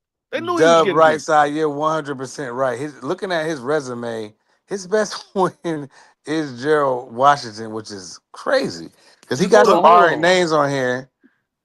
Are you looking at his resume now? You looking at it? That's what I said. Yeah, I was looking at it. Good names on I was trying to resume. find somebody so I could argue with you, but the best win looking like a Gerald Washington. Like I said, I can't even argue. Like I said, George Kambosos, he got some good names on his resume, but he lost to him. Yeah, he did, right. The 4 fights that he lost was he's just like George Kambosos. He's a heavyweight version of George Kambosos. It is what it is. But we tried to fight everybody. That's how you got to give him credit for that. We tried to fight. Who is we? Who is we? Man, you French. Wait a minute. Again. He French again. He beat Gregory Corbin. All right. From this point forward, his name is no longer BVO. It is La BVO. La BVO. La BVO. Yeah, you right. He one of the most French individuals I ever spoke to on YouTube, man. I ain't spoke to this many French people. I'm gonna put his name in the chat. Yeah, Prince Charles is like, real talk. Like, hold on. Let me get my man hot. Let me get hot right. What you think about them disrespecting Prince Charles Martin, man? Former IBF champion. Come on, that's crazy. You hear me? Yeah, we can hear you. You low though. You low. Oh, he's a bomb. Oh. You out of order, man. Oh no! Oh wait a minute! You asked the man his opinion. Let him finish. He's a bum. I'm tired of OG and Prize. I'm tired of both of y'all two knuckleheads trying to big up Wilder's resume to make him look good. Man, he just wasn't that good, man. I'm sorry. He just wasn't that good. And you want to gloss over Dubois? We see what Dubois doing. He may beat Usyk this next fight. Come on, OG. Come on, man. Possibly hurt him. Well, I thought that was a belt line shot. Me personally, I thought it was a knockout. Hey, when they called it a low blow, I thought that was a horrible call by the referee. Terrible. In my opinion. But they called that same. They called that same thing versus Joshua though. That same shot. It was the same shot. It was the same shot. AJ hit Usyk with the same shot, and it was the same referee. It was the same. Yeah, he cheated, bro. He don't like blacks or something, man. I don't know. That's crazy, but that definitely was a knockout for. It was the same Dubois. referee and the same shot that AJ hit Usyk with. Go back and look. I think it was the second fight. Go back and look at the shot that AJ hit Usyk with. It was on the belt line, and they called it a low blow. Same referee. Go look at the Dubois fight. Same exact shot, same referee. They called it a low blow. Same. What I will say is he was consistent, but he was consistently wrong. He was consistent. Yeah, he did. Consistently wrong. But he laid there like he was dead when AJ did it. He laid there like he was dead. That was the crazy part. But go ahead. Wilder bet not 7 in the ring. Oh, hey, no, you gotta fix your mic. It's too low. Oh shit! Hold on. Yeah, you sound like you yelling from across the street. Yeah, but nevertheless, Deontay Wilder had 10 title defenses. He beat who he's supposed to beat, and he lost a couple big ones. But at the end of the day, man, Wilder, my dude. We can hear you now. We can hear you now. Y'all saying earlier, like the big promoters calling him. I think they calling him for like a tune-up for some of these young fighters. And if I'm Wilder, I'm not taking that. Like, you're not finna make a name off of me. Like, the way he fought last fight, he won the fight, but it's like it's not the same guy. You know, I'm quite sure y'all probably agree it's not the same guy. So it's like I'd rather Wilder just for y'all's sake. For y'all's sake, it really don't matter to me. But for y'all's sake. I'd rather him just keep fighting the same dude he fought last time. Fight dudes like that, you know, get easy wins. You know, I think if he fight a young gun, he may be bad, man. He may be bad. Hey, Roger, ain't like, hey, it is for my sake. That's why I said if I was in camp, if I was anywhere around that camp, man, ain't no way I'm putting this nigga back in the. And I love Deontay, I love him. But at this, I ain't putting that man in the ring with no real contender. Hell no, man. Hell no. If he wants to get in there with one, I think he can beat some of them. We played this game, and if you want to redo the game, Dub, he cannot. We played this game, Dub. And what I did told this you game already, when we played it, what I told you. What? Even when in some of them, when I named some of those fighters. And y'all was like, Wilder beat him. I was like, bro, y'all crazy as hell. That's your opinion, though. I can have mine. That's the point of the game. I got it. I understand. He was windmilling. He was windmilling that Cook, man. I don't care about windmilling. He windmilled and knocked and win 10 straight title defenses with like Muhammad did. Hold on, man. You making sense? I'm just saying. Ain't no heavyweight. D3 said the dude worked at Wingstop. That's what D3 said. And I looked it up. D3 found him on Wingstop. D3 ordered the lemon pepper and whatever he liked. And Deontay Wilder did what he's supposed to do. At the end of the day, the man got 10 title defenses, the same like Muhammad Ali. He fought. It's not a lot of heavyweight champions that got 10 title defenses. I don't care what none of y'all say. No. I give him credit for take that away. I give him. Ain't nobody trying to take it away. What we're saying, I can't speak for nobody but myself. What I'm saying is, I understand the whole the 10 defense. I understand all of that. Shout out to him for doing that. At the same time, today, I'm not talking about back then. I'm talking about today. If that man get in the ring with any true contender, he getting the brake shoes beat off of him. I don't feel like that. Run the game again. Rematch the game. Rematch the game then. You know what I'm gonna tell you, Prize, and I love you. Hey, Prize, you know I love you, right? I'm gonna tell you like Roger would tell you. You don't know shit about boxing if you don't know that. Hey, you can't cuss. You can't cuss. I'm out of pocket. You out of pocket. I'm out of order. And you know what? You think he beat one of some I'm of these young guys? I'm on mute. Who can he beat? Be in order. I don't know. That's Dub game. Dub He's not beating. Hold on. He's not beating Fabio. Fabio will stop him. Man, Wilder will knock him out, man. You tripping. How? Wilder would break something fighting Fabio. Like, that would be nasty. You know, I've been watching boxing longer than all of y'all except for D3. He should be fighting Moses. Fabio Wardley, the way how Wilder was complaining about that dent in his head against Tyson Fury, Fabio Wardley will put another one in there. No, he I'm telling you.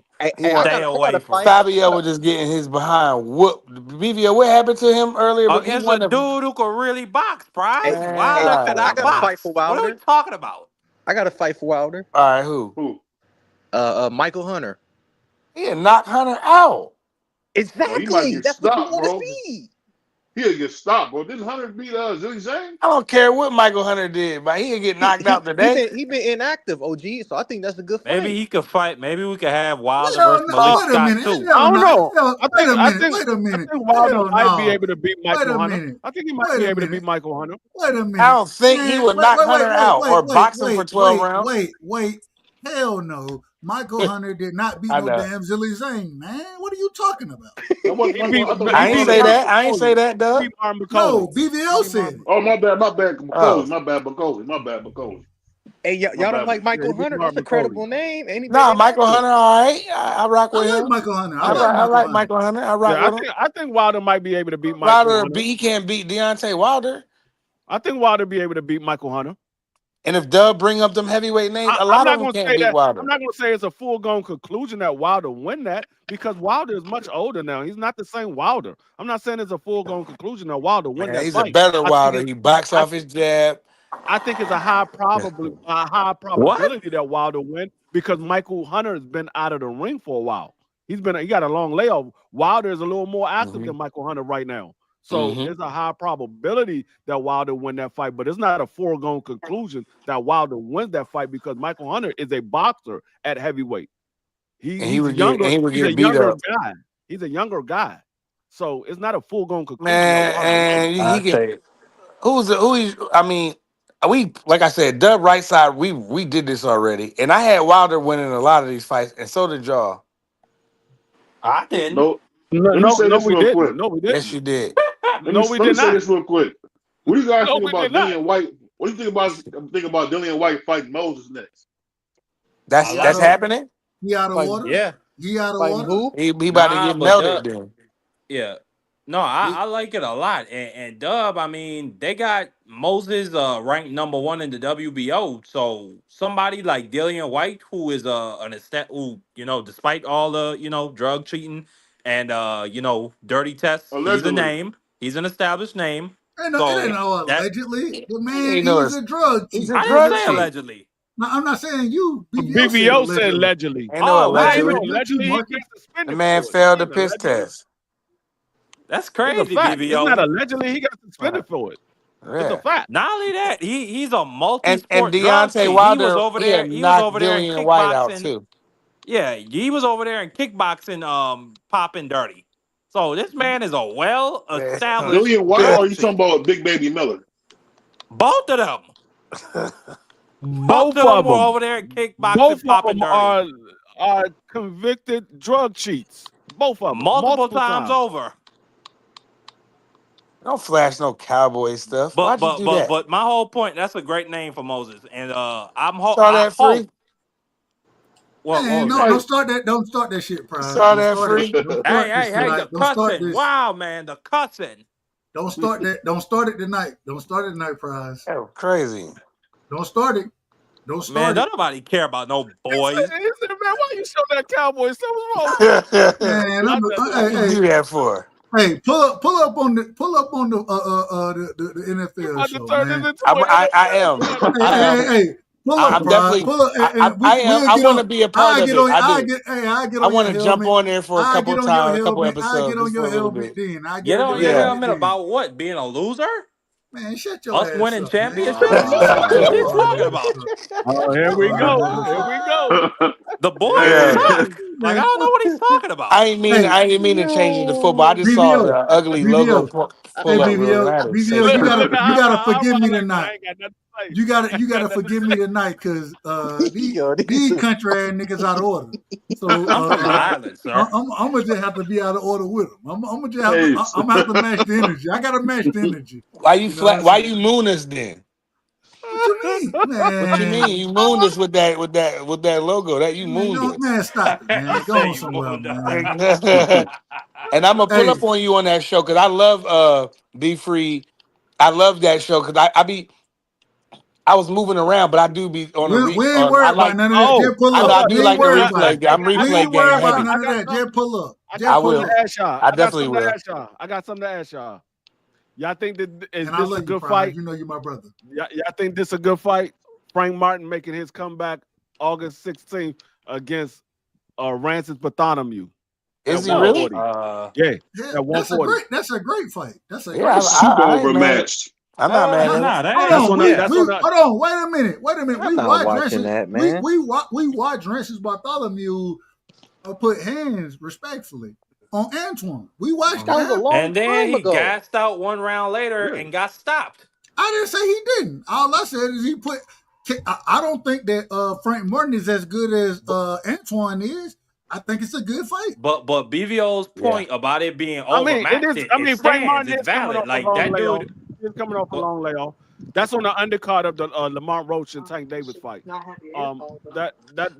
is coming off a long layoff. So I picked Frank Martin to win the fight. I picked Frank Martin to win the fight, but at the same time, I think that I gotta remember, Frank Martin got a new trainer. He got a new trainer. This is his first fight with the new trainer.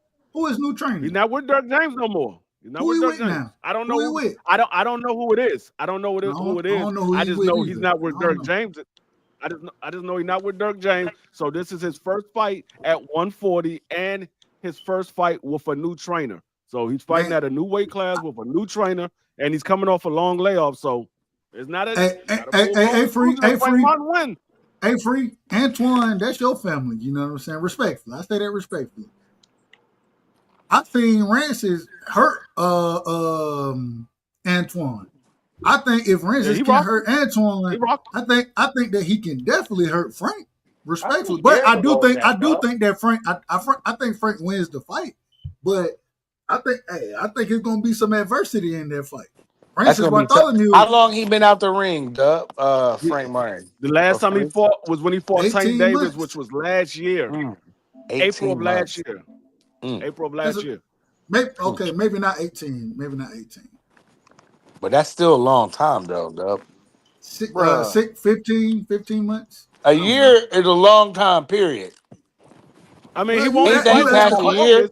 What are you doing, bro? I'm just answering. I'm just trying to answer. No, I know. I'm saying. I'm agreeing with you. I'm just saying, like, anything past a year is doing too much. What is you doing? By the time he get back in the ring, it'll be 16 months. That's what I'm saying. What is you doing? Like, why do these dudes do like?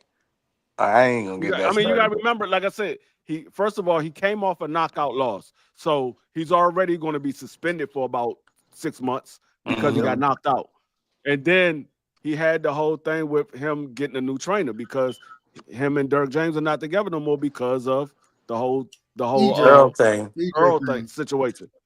Yeah, so he's not with Dirk James, so he got to find a new trainer, and then he got to get in rhythm with the new trainer. He got to find somebody that works well with him, and then he got to understand what this man is trying to do, and he got to get back in shape because it's free. Is there any word of who is he working with yet, or no? We haven't. I mean, there's word. I just don't know. I didn't look it up to see who he's working with. I'm quite sure you can find out. I just didn't look up to see who he's working with. I just know that he's not working with Dirk James. I know this is his first fight without Dirk James. Okay. Both of these dudes coming off a year layoff. I'm not interested. Yeah. I mean, I'm not saying it's going to be a bomb burner, but I think it's going to be a good fight because Rances is older. He's like almost 40 years old as well, but he is one of those crafty guys who does have sneaky power, and he could fight in the southpaw stance or orthodox stance. So, I mean, he could cause some problems for Frank Martin. I don't know what Frank Martin going to look like at 140. How his chin is going to be affected, being though he took his first knockout loss. Will he have some mind games that's playing tricks on him? We don't know. Because if he get caught with a good shot by Francis, does he shell up and try to stay away, or does he press back for the action? I don't know. So, I mean, I think it's going to be an interesting fight. I think Rances win the fight. I ain't mad at that. When the last time Rances fought, Free? You know? Off the top? Huh? When the last time Rances fight? Rances fought. I think he fought March 27th of last year. Okay, so they both coming off. Yeah, they a month apart. From each other. I'm gonna go with Frank Martin then. Yeah, LG. I'm looking at what's the name resume. He fought some people back in the day. Exactly. Who? Rances? Rances fought some people. Yeah, he been around the block. He definitely been around the block.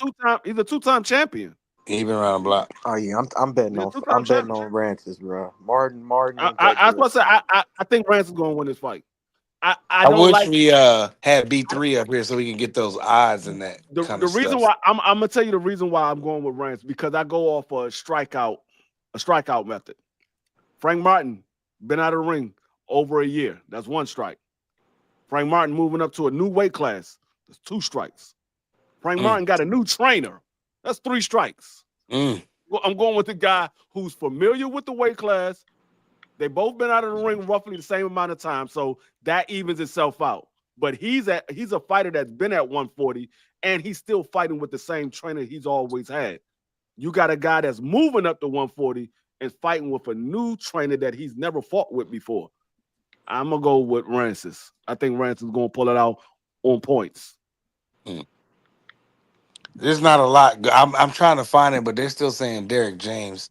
But they're talking about a split, but there's no real good information, clear information of who the new It's trainer will not be. Buddy McGirt.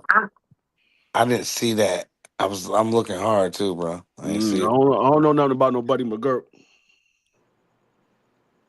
That probably would be the best bet. Go with somebody.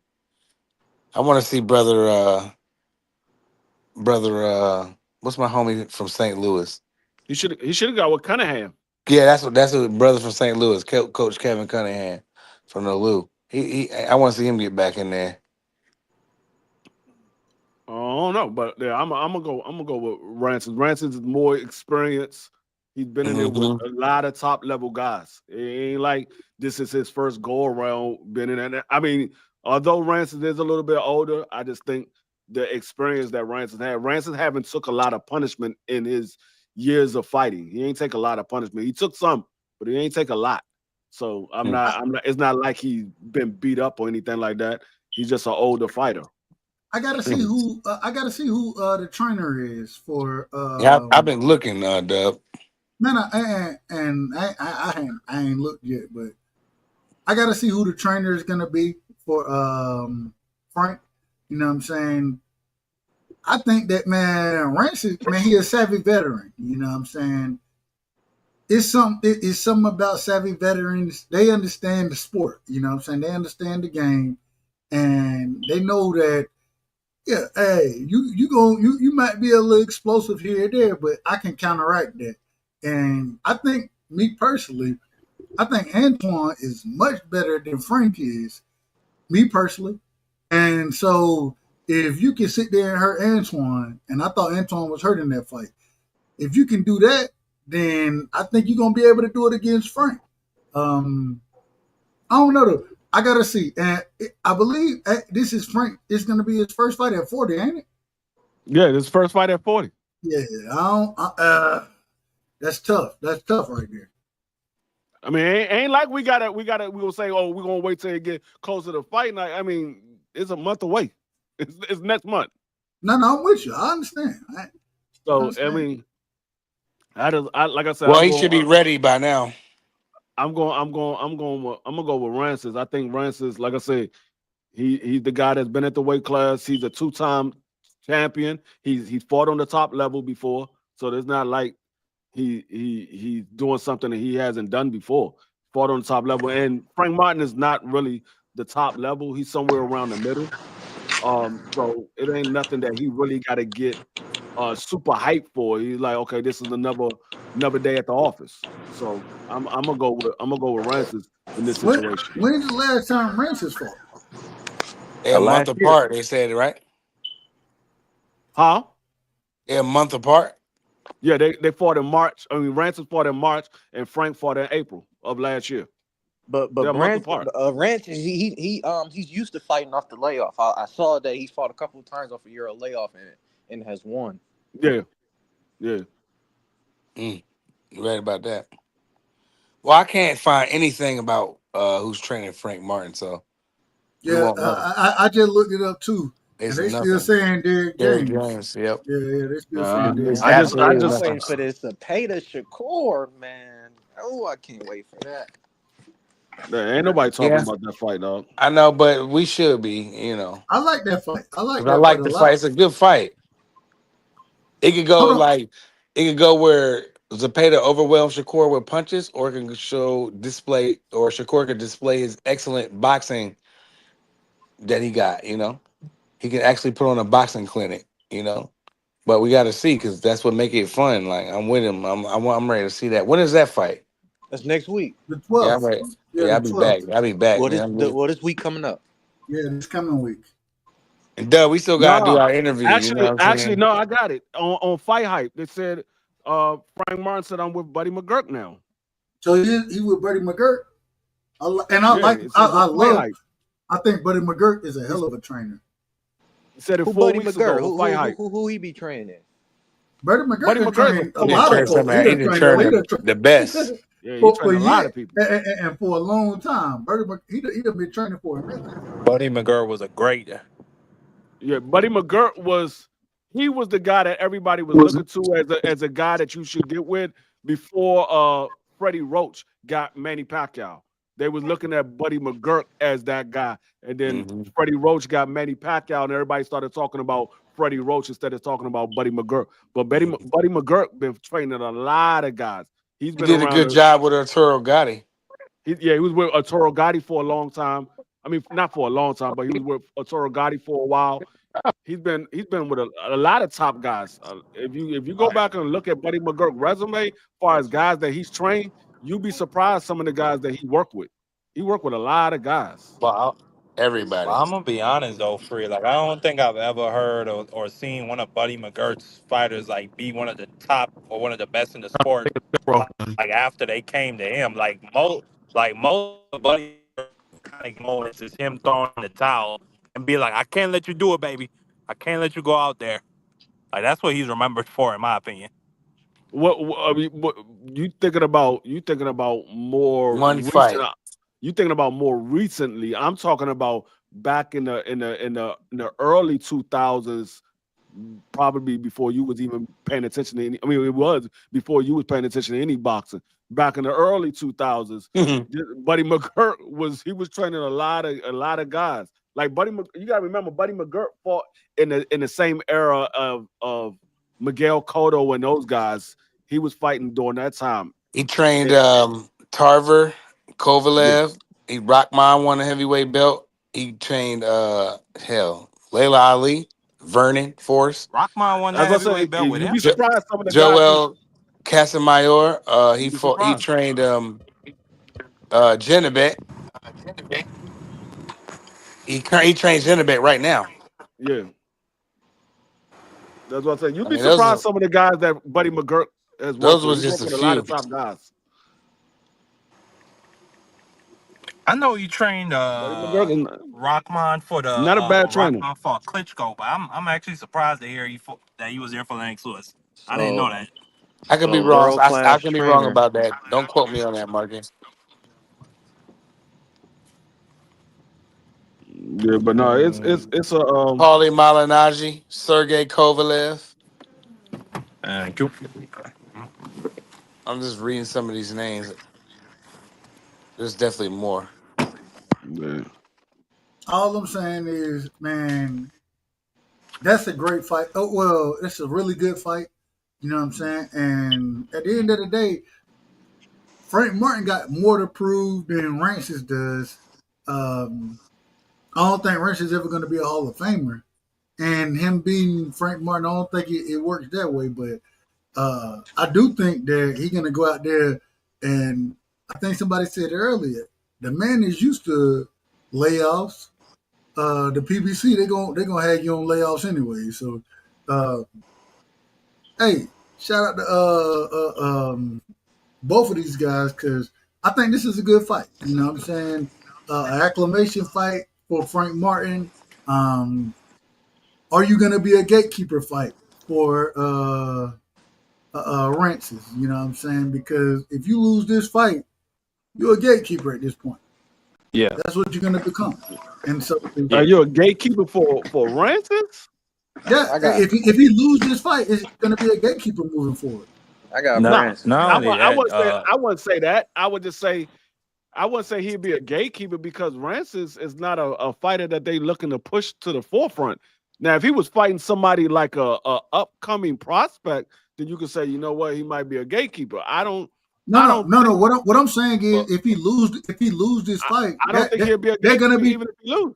But they're gonna be doing exactly what you just said. If he lose this fight against Frank Martin, they're gonna be pushing him to fight the up young comers. You know, he's gonna become a gate. I'm not saying he's a gatekeeper now. I don't think. I'm saying if he loses this fight, I know what you're saying, he might retire. I don't think they do that with Frank Martin right now. Maybe another fight after this, if he lose, maybe they'll say, you know what? Okay, yeah, he's done now. He's done.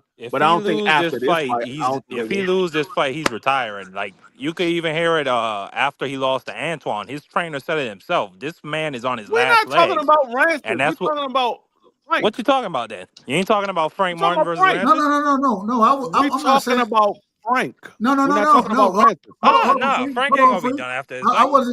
wasn't saying Frank Martin gonna be a gatekeeper if he lose. I was saying Rancis will. Rancis already a gatekeeper. I don't think he's a gatekeeper at this point. I mean, yeah, he is a gatekeeper. That's He debatable. is. That's debatable. I don't Rancis think is already a fight was gatekeeper. Jose Ramirez. Yes, he's already a gatekeeper. He fought Antoine. That was the first step of him being a gatekeeper. He fought Antoine, and then he fought somebody. He fought that wasn't the first step. That was the he second almost step. beat Antoine. Hey, He that was almost beat him. that was the BS stoppage Hold against on, Antoine hold too. up. That was a BS stoppage. Almost beating doesn't take the qualifications away from you being a gatekeeper. Yeah, Doesn't take the qualifications away. I don't believe in almost beating somebody. Because Yeah, he didn't Dagon almost beat Tepper Antoine. almost won against Williams Zapata. He still is a gatekeeper. He almost won. He almost won against Dagon Raymond Muratalla. He still was a gatekeeper. He dropped Ray Muratalla too. It doesn't, but he still was a gatekeeper. It doesn't mean because you almost won that means the qualification goes away from being a gatekeeper. No. What do you guys think about Eddie Cruz? What do you think guys think about Eddie Cruz versus Muratalla next? Hold on, real quick, and I'm gonna answer that question, BVO. When you say gatekeeper, break down what do you look as when we speak on that? And I think we speak on certain boxing terms, but I'm asking to define it. What do you look at as a quote unquote gatekeeper? A person that they don't have no interest in putting in mega fights like that. They say, okay, we're just going to use this guy to test our young fighters. We're only using him to test our young fighters. Those are gatekeepers.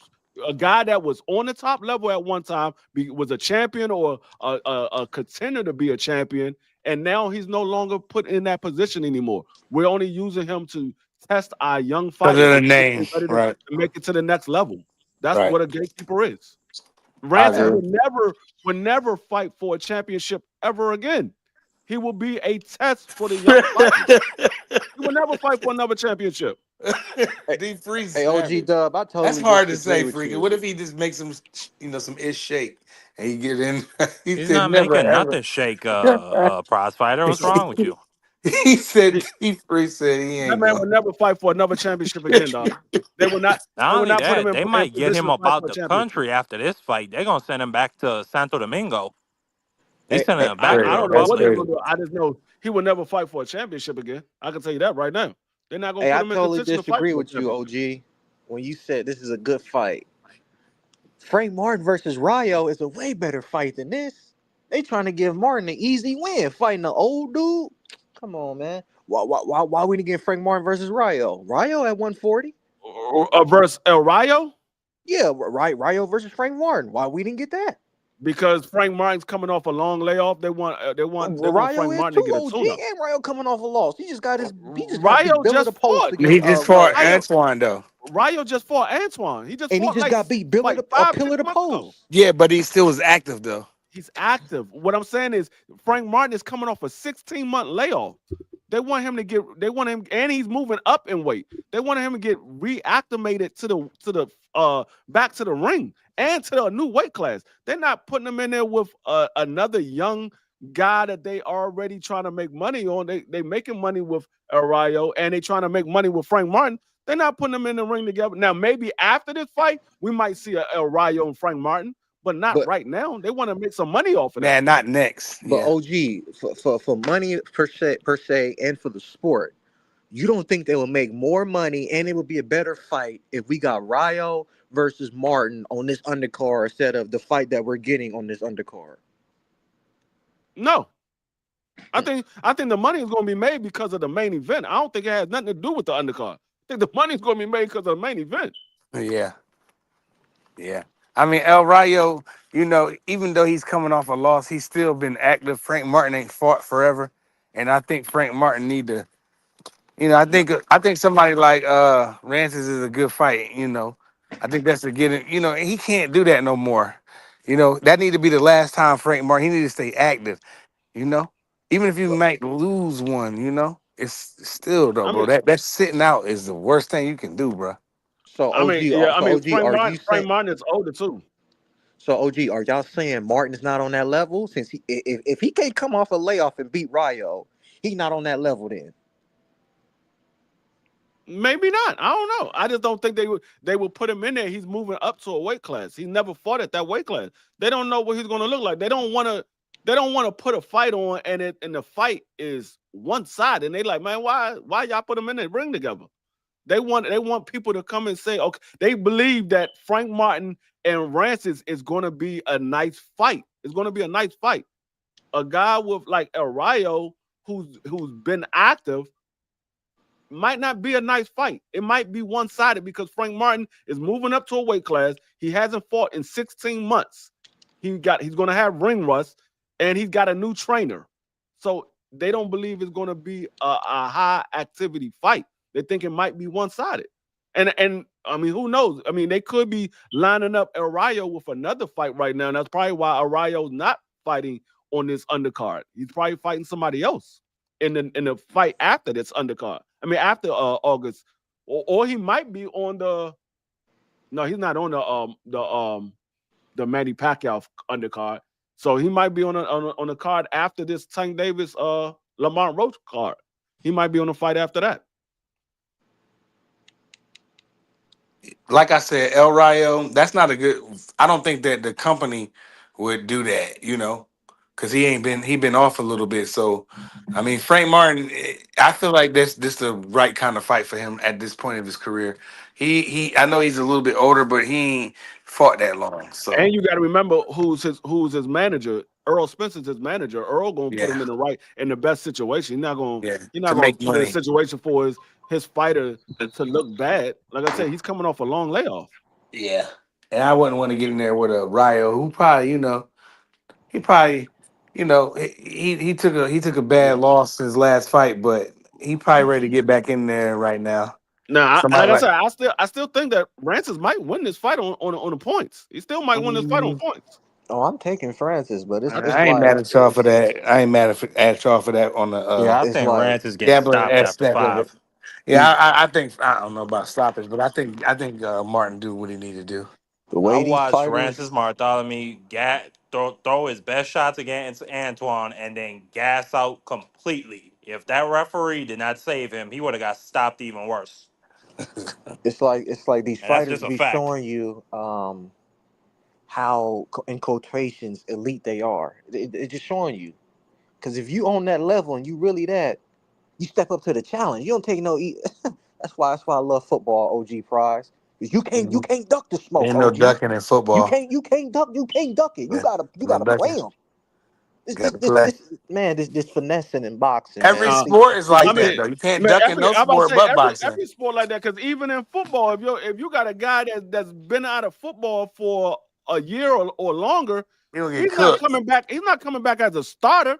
That man's coming as a backup, and he got to work his way back to being a starter. He's not coming right back in as a starter. If you ain't in football speed, you ain't up to football speed, bro. Like that's a different. You could be in shape, but that don't mean you in football shape on Sunday. Right. I mean, Sunday shape is another kind of being in shape.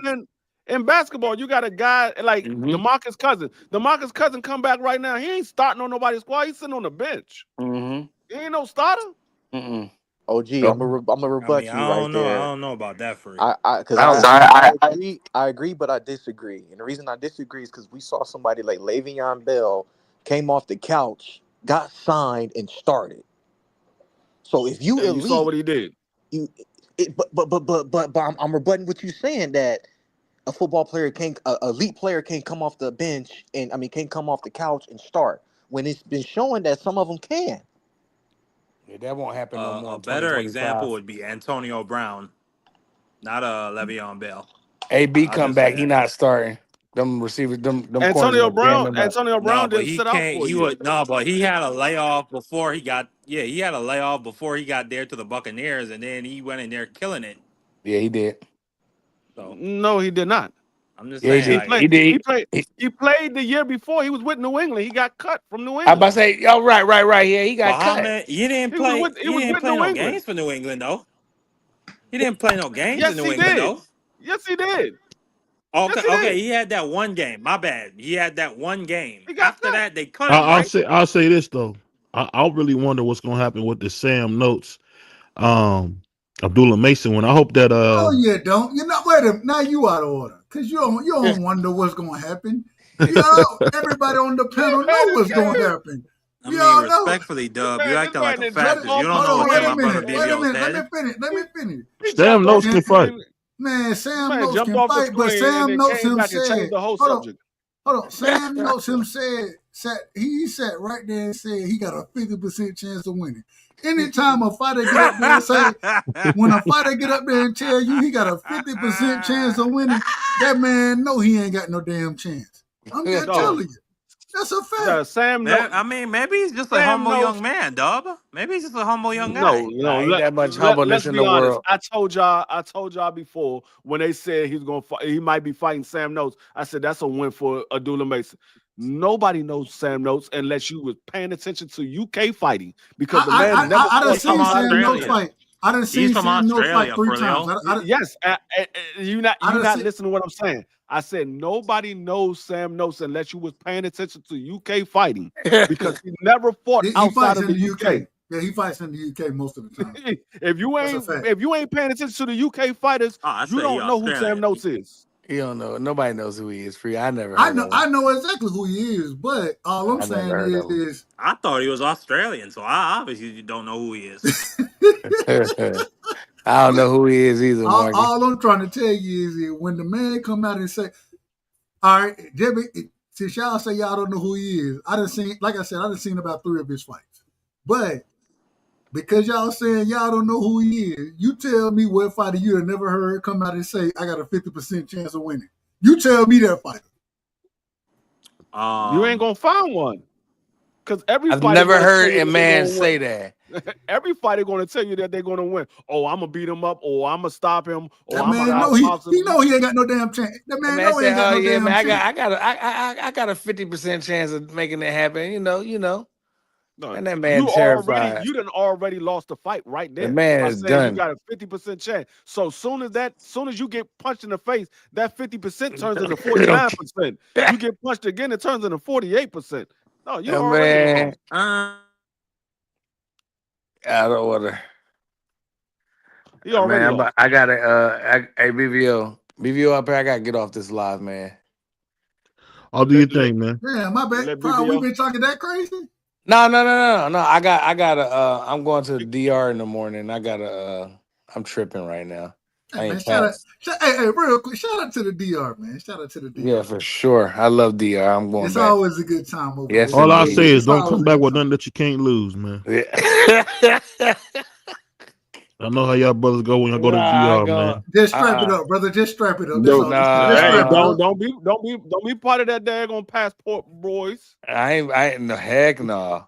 I don't want to see you come back with no warts on your face, man. No, I move quietly. I move conservative.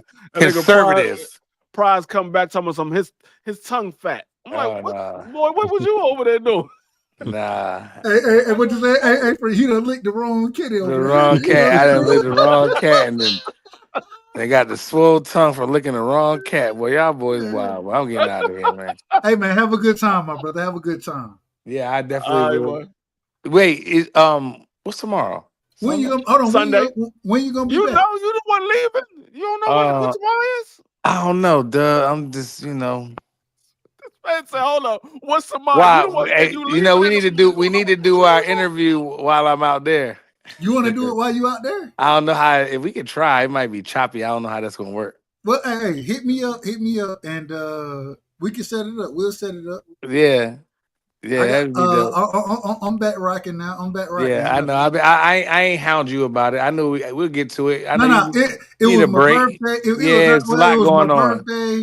And you wasn't feeling good one time too. You was down. You like wasn't feeling well at one time. So I get it. I ain't tripping. A lot been going on, but I'm back rocking this coming week. So let me know. Act like the DR is a third world country. They got internet over there. It is a third world country. Yeah, it is a third world country. Yeah, you wow. They ain't got no Wi-Fi over in the DR. They got Wi-Fi, but it might be choppy though. It's just raggedy. That time, even when I was in Hawaii It's and only raggedy I if you did a go to live a stream, it raggedy, still was choppy. hotel. It's raggedy if you go to a raggedy hotel. If you stand Nah, I on don't do that. if you stand in the resort, they got good Yeah. hotels with good Wi-Fi. What are you Hey, They talking better about? have good Wi-Fi. I ain't gonna lie to you. So I done went over there one time, man. I said I'm gonna be around the people. Right. One of Exactly. I ain't even gonna lie. That was one of the best times I had over there. Just being around the people. Oh, they show you love over there. They don't show be you a up. lot They of don't. love. They don't be on that type time like people think. They gonna rob you. They gonna strip you naked. Nah. No. They ain't They on show that. you love, bro. They show Yeah. you a lot of As love. long, especially if you spend a little couple dollars, some American dollars in the hood. Absolutely. That's how I get away with everything. I spend money in the hood. Man, you go to DR. Everybody wants you to buy them a beer. You sound crazy. No, I'm saying you crazy tripping. as hell. You crazy. Nah. Even like when I went to Jamaica, I spent some money in the trenches. I was in the trenches. People was like, "Yo, you was bugging." I ain't go to the trenches in Jamaica. I had my lady with me at that time. I did too. We good. Hey Dub, I did too. You know what? She wanted to, we was in the trenches with me, and we just You know what's so funny, man? Spent some money in the hood. I love to hear my man Bruce Wayne, aka Prize, man, talk about the trenches all the time, man.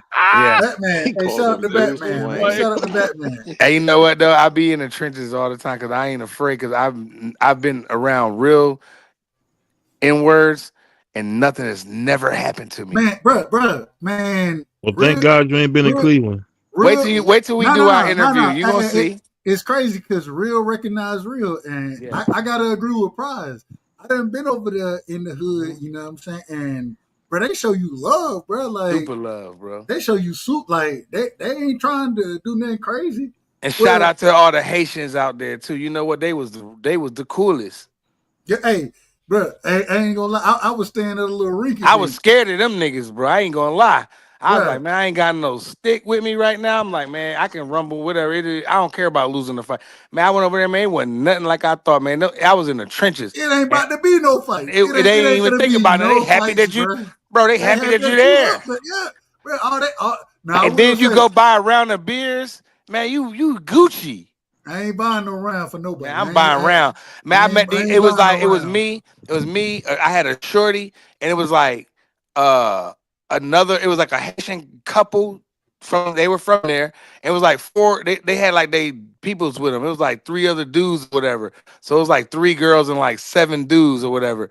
Man, they was cool. Man, talking to you is like this is watching that that show. Man, be quiet, man. They was cool as a fan. Shout out Bobby dog. Brown. Shout out my man Prize, Bobby Brown. Hey, listen, I went over there, dog. They showed me like Doug said, nothing but love, man. They was happy to see me.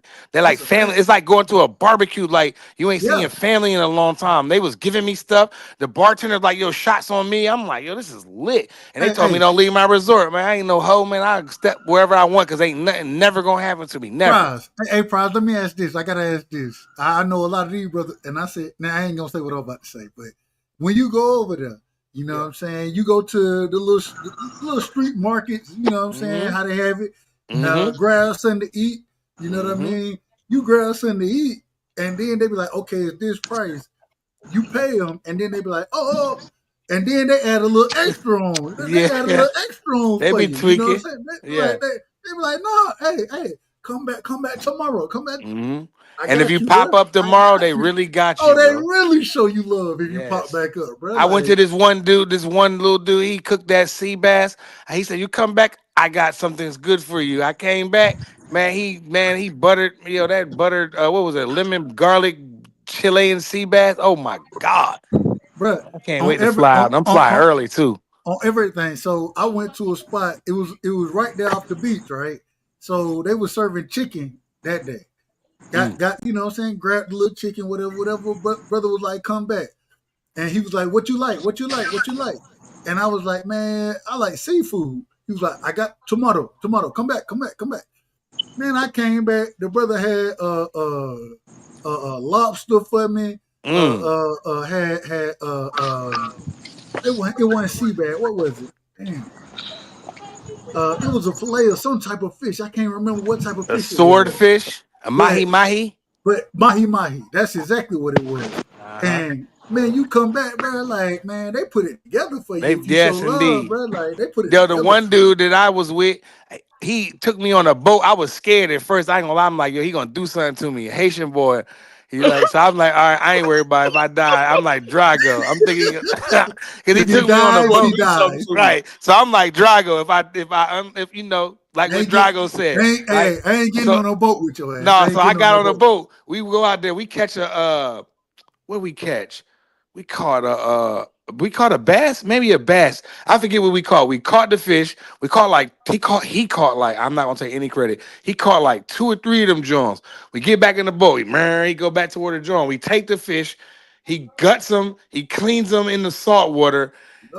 We go up there, we put it on a rock. He salt, pepper, fillet that thing. He did everything. And I talking about, when you talking about eating fresh fish, yo, that joint wasn't in out the water an hour before I ate that meal. That's some good fish there. You talk about fresh out the water, dog, fresh fish, man. Bro, they show you love, bro. Man, They I show a live lot there, of bro. love. I They should show a live lot there. of love. I'm threatening to sell all of my stuff, everything that I have, Nah, and don't move do out. that. Don't do that. Don't do No, that. no, no, no. I would go to Thailand where they like black people at. Thailand. Yes, they like black people. I did tons of research. I've been I ain't never doing been to years and Thailand. years. I've been doing years and years and years in research on Thailand. Years of research, and man, your money go a long way out there. For every 100 grand you got, it's like 3.7 million of their dollars. Man, you do the research about them raiding the daggone islands. With the hurricanes on there? When they raid the daggone resorts and they be kidnapping them people, you do the research on that? They be doing what? In Thailand? Yeah, Thailand. They be having the little I don't know what they trafficking call junk.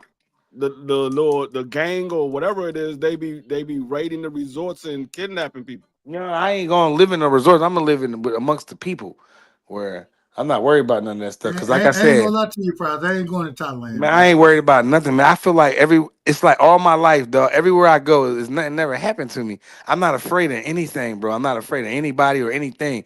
I done been in the trenches in Jamaica, Puerto Rico. Like I like to go to the hood because as long as you just spend some of that green American money, man, they not trying to strip you down like. And I mean, if you trying to be extra and trying to make them like, you know what I'm saying, it's different. But if you go over there and showing love, they gonna show you extra love. And that's a fact. Hey, Prize, real quick before you jump off, man, I went over to Italy, right? And me and my partner, at this time, I always say that my partner dad worked for the CIA. I believe that to this day. I don't know if it's true or not.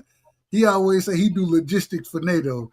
I don't even know what logistics for NATO is. But, man, we went over there, man, they ain't show us nothing but love.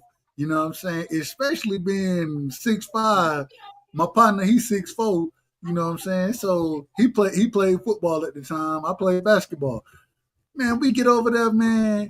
We went in when we was in Italy. We visited Rome. We visited Mount Vesuvius.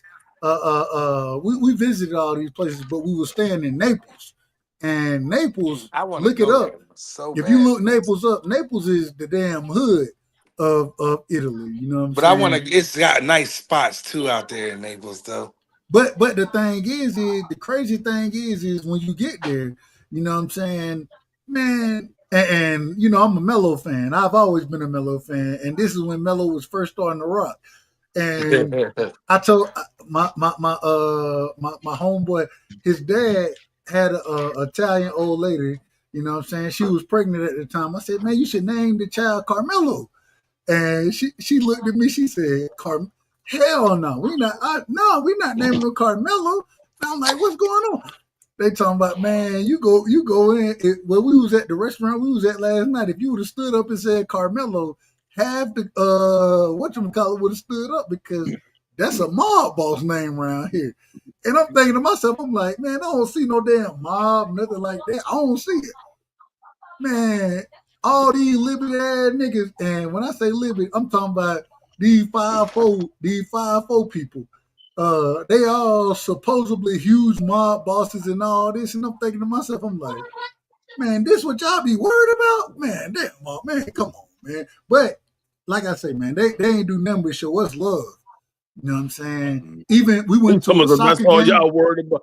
This is what y'all worried about. Them little 5'4" dudes have you hemmed up in a freezer. Hey, hey, that what they said, bro. They were telling me on everything free. On everything, forget what they used to. They was like, man, when you say these things, you got to remember they control the police, they control this, they control that. And I'm thinking to myself, I'm like, these living in these. How y'all let them control stuff? They control everything, bro. Yeah, it's crazy. It's crazy too, boy. They do blatantly. They don't try to hide. No, proud about it. Not even blatantly. They're super proud. But look, y'all boys, go ahead, man. I'm gonna listen to y'all while I get my life together, man. I'm gonna listen to y'all. Go ahead and cook. Hey, much love, my brother. I get with you tomorrow, Doug. Yeah, Freezy, BVO, Hot Rod, y'all. Peace to y'all, brothers. That man said, I listen to y'all while I'm getting my life together. Yeah, I gotta get. Hey, listen, I got an early flight. So my joint leave at like 8:39. You gotta be there like 3 hours before that international joint. Now you might as well go on in. Look, pack up now. Get to the airport at 3. Get the drinks in. Yeah, then, early. Hey, I already know how. That don't sound like a bad idea, duh. I never thought about nothing. That's like how that. I do it. Look, hey, they always tell you can't take drinks on the plane. Who can't? I be fucked up when I get on the plane anyway. I just copped a sleeve of pilot shots. I copped the whole sleeve of them joints. Hold on, hey, Pride. This how bad I be. I be done got drunk, and then I'll take Tylenol PM or something like that, so I can sleep on the flight. Oh man, I get you sleeping hard. Yeah, man. I hate flying. I hate it too, Dub. The longest flight, that damn Hawaii flight, bro. I went to sleep, bro. I woke up. I knew I was asleep for like a good hour or two, bro. Easy. I looked out the window, bro. It's still nothing was water, man. I was like, oh my God, yeah. We still had like 8 hours left. I said, I wasn't ready for that. Was a tough one there, bro, because you don't see nothing but water the whole time. I remember I flew from England. From here to Texas. And you look at they get to a certain height in the air where the whole ground look nothing. Yeah, but there's nothing but flat plane. It look like a grid. I'm like, it does. I can't even see people no more. It's just nothing but brown free. I love Texas, and shout out to Dallas. Bruh. I love Dallas, Texas. But yo, flying over there free, you right, bro. You just like once you up, like you can still see the ground or whatever, but it's like a grid. Like it'd be nothing but flat land. It's no green, no nothing. It's just straight brown. I was like, God, dog, what? I flew from Atlanta to England, right? So I had a layover in England. Then we flew from. I'm gonna get off here because I'll be talking about y'all about trips all day, bro. Yeah, I'm getting out of here. Peace, brothers. But I flew from England. Atlanta to England. Man, I said I'm gonna get that same sleep in, right? Bro, I slept for about 3 hours, and it's a 7-hour flight. I wake up and I'm looking. I'm like, bro, we still over water? Why the hell we still over water? What the hell is going on?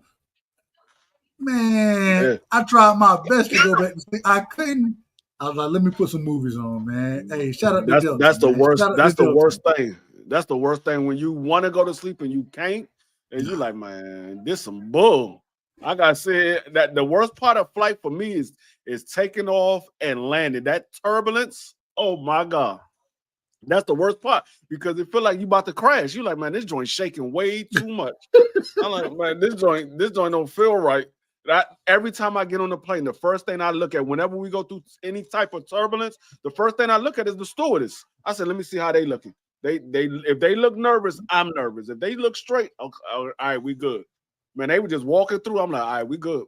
As soon as I see them rushing back to their seat, putting their seatbelts on, I start getting nervous. I'm like, oh Lord, what's going on now? Here we go. But the crazy thing is, so I slept through the turbulence, right? Slept through it. But and I only slept like 3 hours, which still mean I still got 4 left. And I'm sitting here like, man, God, oh, bro. And the great thing is, I always say, and my mama taught me this. You know, at 6'5", shit, nigga, if I ain't sitting in first class, nigga, I want all the exit row seats. Give me the exit row. You know what I'm saying? Give me the little extra leg room. Hey, if we go down, I'll push this motherfucker out. But man, it was a great flight. It was a great flight, but it just it takes so damn long to be on the plane that long. And then I'm used to planes that got 3 rows on each side. I'm flying. Right. You got the middle row with 3 rows, and then you got the sides on both sides. You got 3 rows on both sides. You know what I'm saying? So I don't know what is it, 747, whatever it is. I don't know the size of the jet, but man, I was like, man, I hated it. I hated it, bro. And then they lost my luggage. They sent my luggage to them, bro. Hold on everything I love. They sent my luggage to Germany, right? So wow, I'm over there. We was over there for 2 weeks. I got to go to the BX and try to find clothes my size. The only thing I could find was basketball shorts, bro. That's the only thing they had in my size. They ain't had no pants.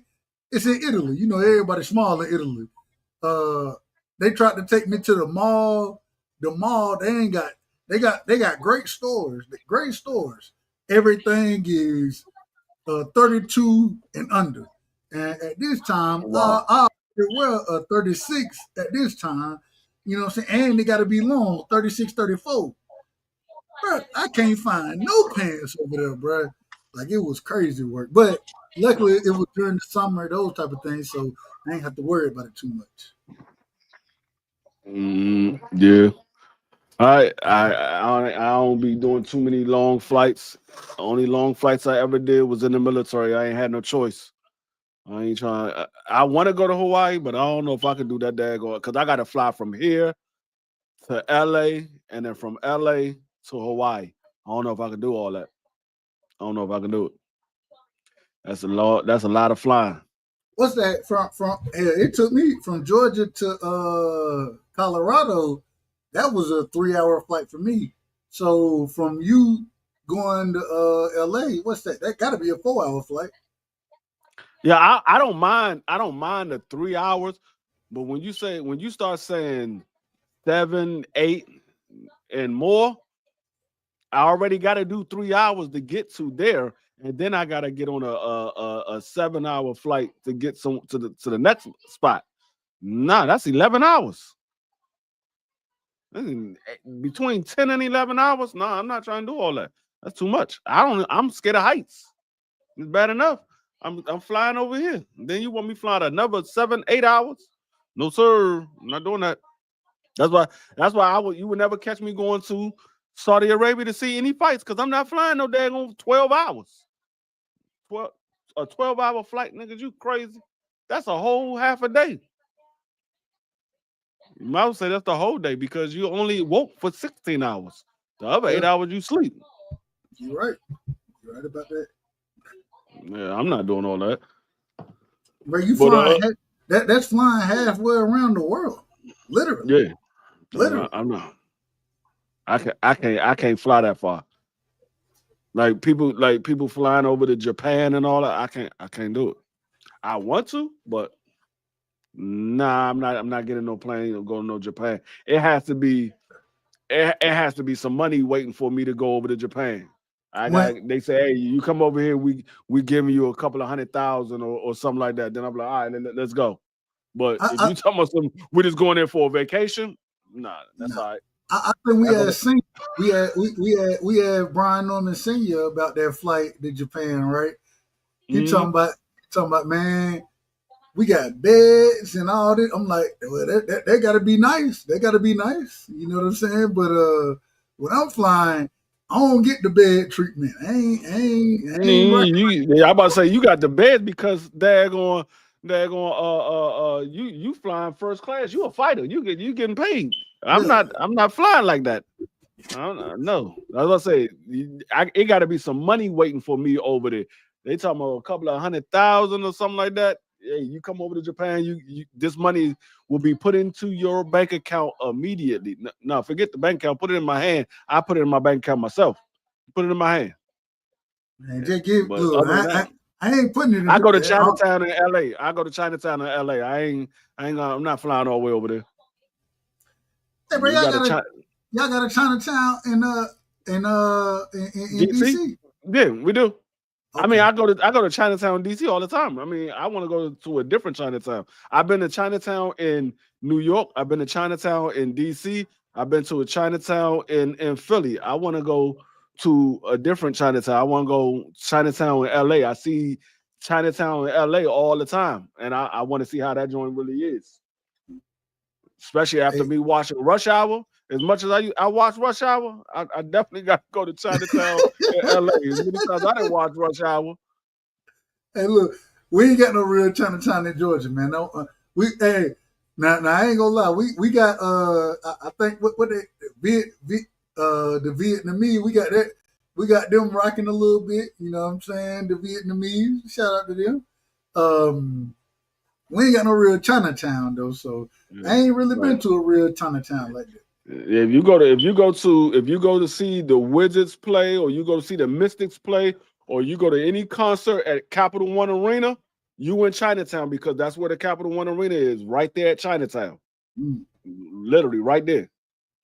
So you in Chinatown. All you gotta do is walk to the end of the block. Chinatown right there. Hey, that's what I'm gonna do. I'm gonna fly when I fly up there, man. I'm flying to BWI, and then free. I'm gonna hit you up. Come pick me up now. Come pick me up. That's all I'm asking. I'm like, come pick me up, bro. Okay. I mean, like I said, I'm literally 5 minutes from the airport. Like I can literally, if I go down the street, make 2 turns, I'm at the airport. Okay. All right, I got you. Literally 5 minutes away. I just rode past the airport today. I was went to where was I going? I think I went to a store or something, and I had to ride past the airport. Literally ride right past the airport. And the crazy thing is, so when I was down there, we went to we got out the airport and had to get the rental cars and everything.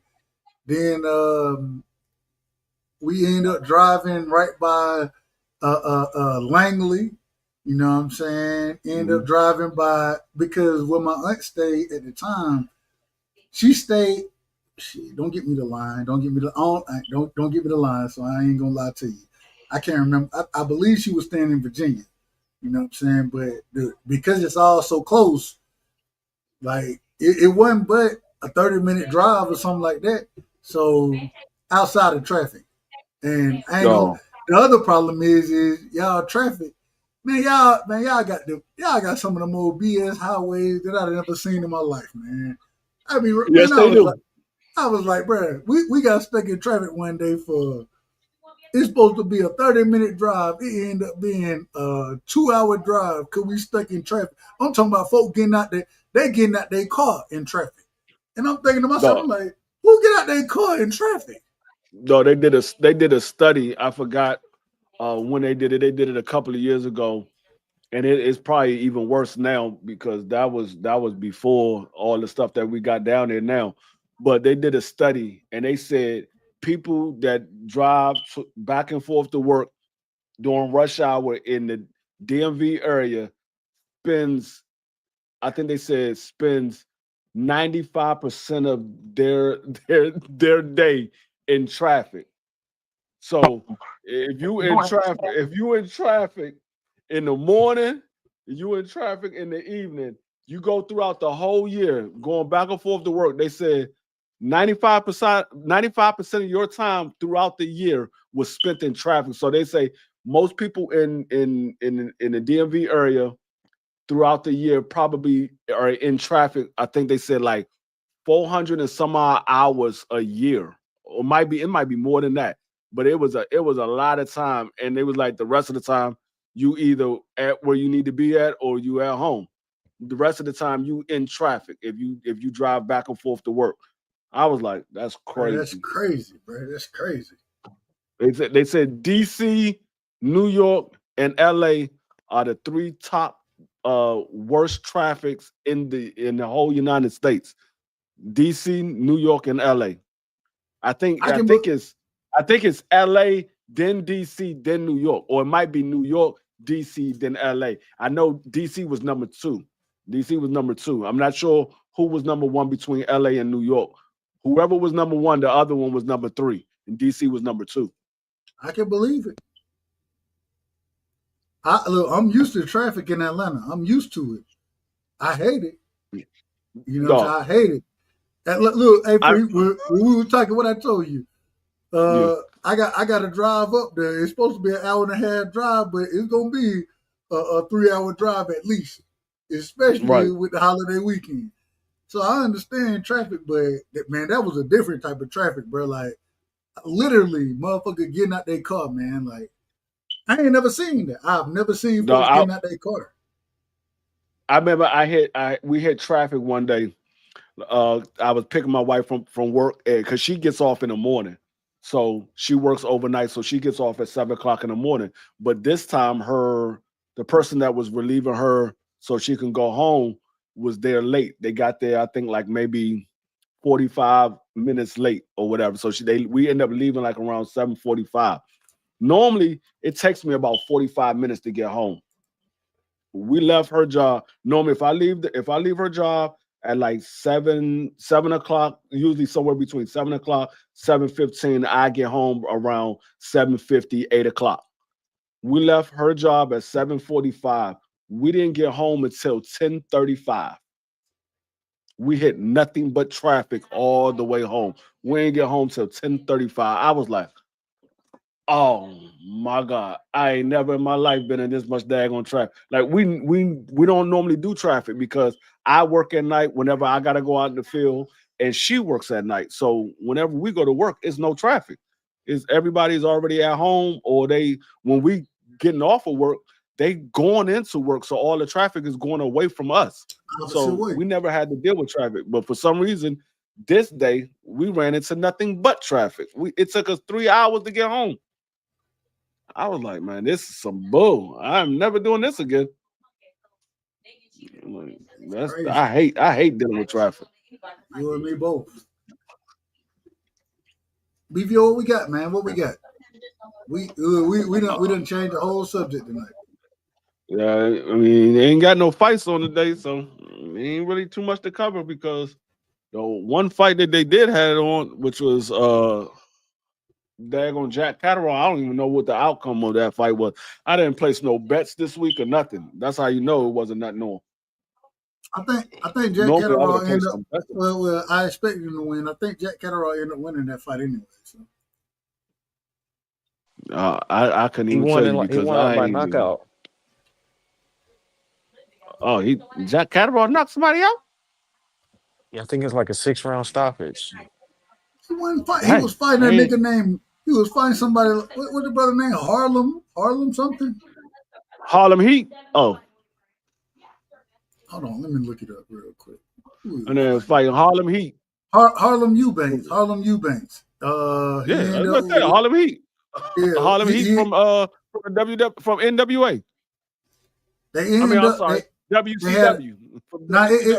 It wasn't a knockout. They said both boxers were cut by incidental head clash, and then the doctor stopped the fight. And so because it was in what round was it? The 7th round. So it went to the scorecards. Yeah, and everybody had Catterall winning 69-66, 69-66, 69-65. So it wasn't that crazy. Oh, that's why. Okay. I'm about to say that's something I ain't never seen Jack Catterall do, knock somebody out or stop somebody. I didn't even know. I just looked it up. That's crazy. That's show you how interesting that fight was. They ended by a clash of heads. Yeah, slim to none. I don't even know. Anybody know who Harlem Eubanks is? Never heard of him. Yeah, me either. Damn, hey, they on what it is, BoxRec, he got 4 stars. You know what I'm saying? 31 years old from the UK. Let me see if anybody. He beat Tyrone McKenna. I think Tyrone. Tyrone McKenna fight. I seen him fight before. Yeah, I seen him fight before. He was the guy that got stopped by was that Boots or was that Virgil? I think it was Virgil. I don't think it was Boots.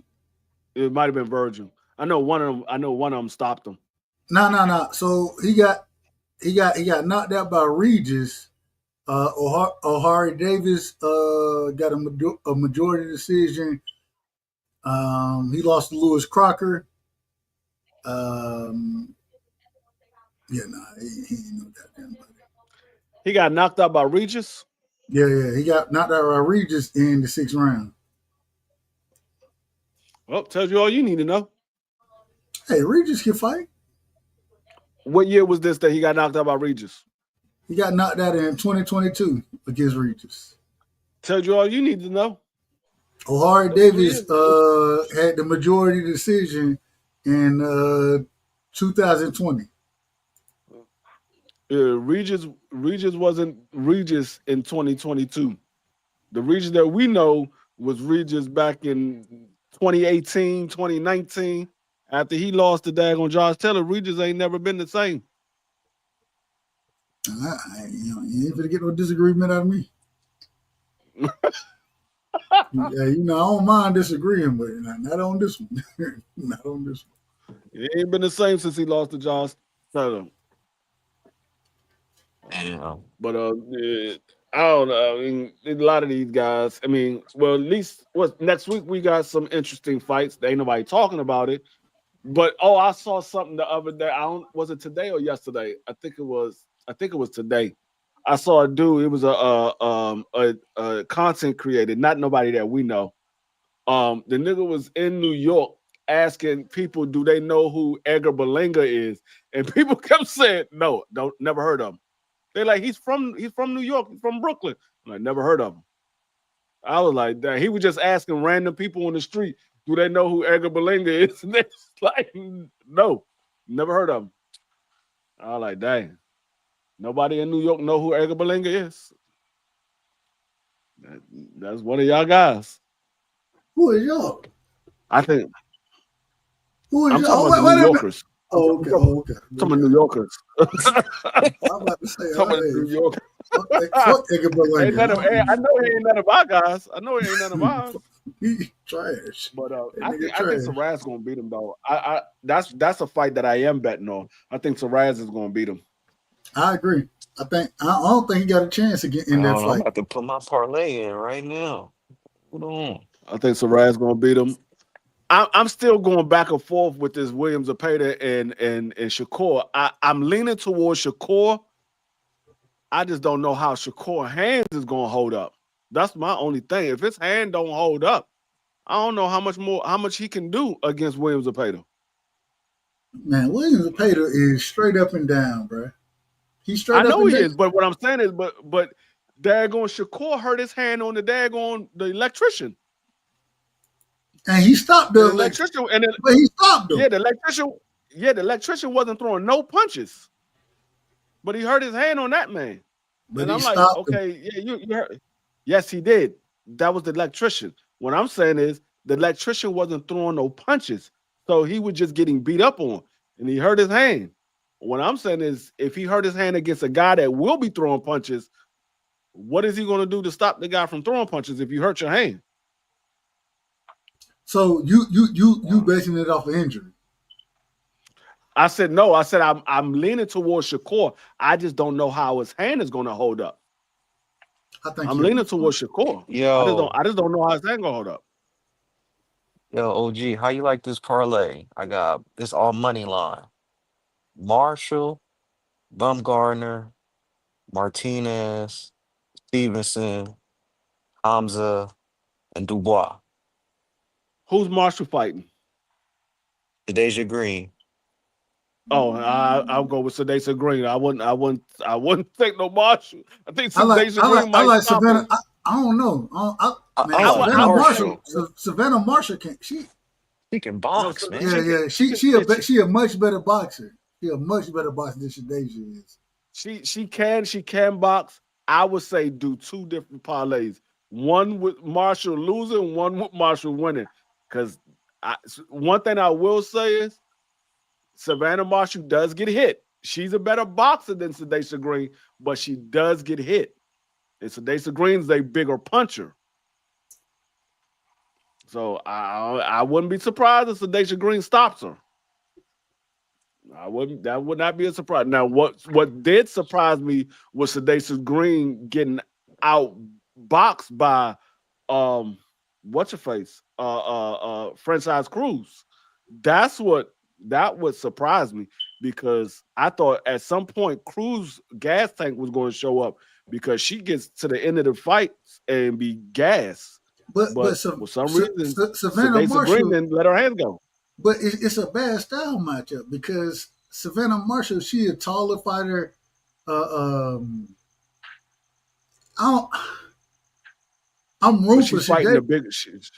I'm rooting for the bigger person though. Nah, Shadeja Green not bigger. She's not that much. They may be the same size.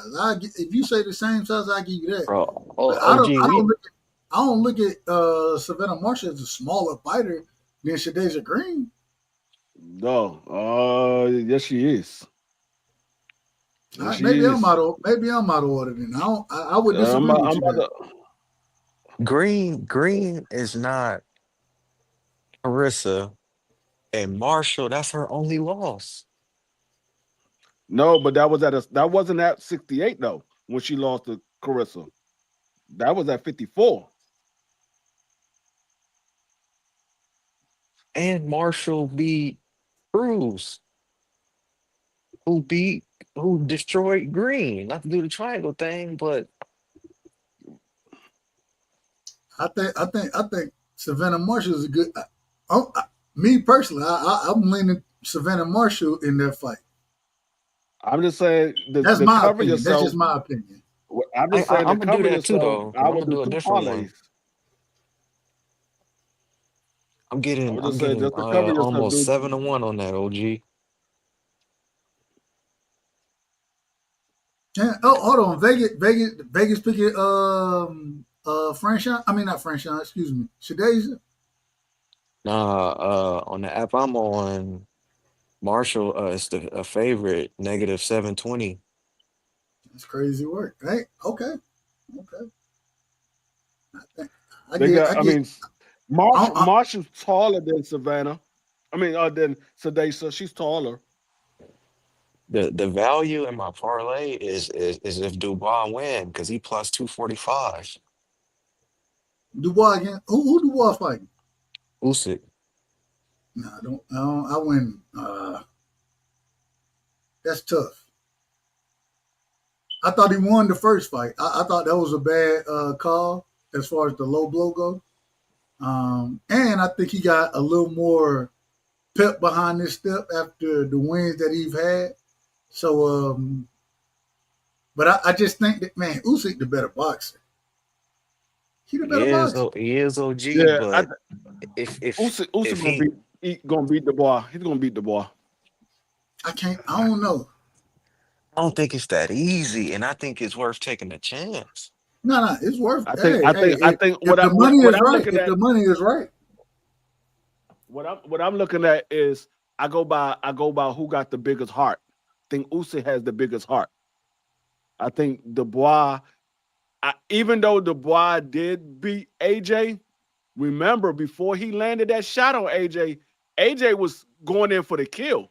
AJ had rocked him and was about to put him down, and he got caught. He went in there reckless and got caught, and it was over for AJ.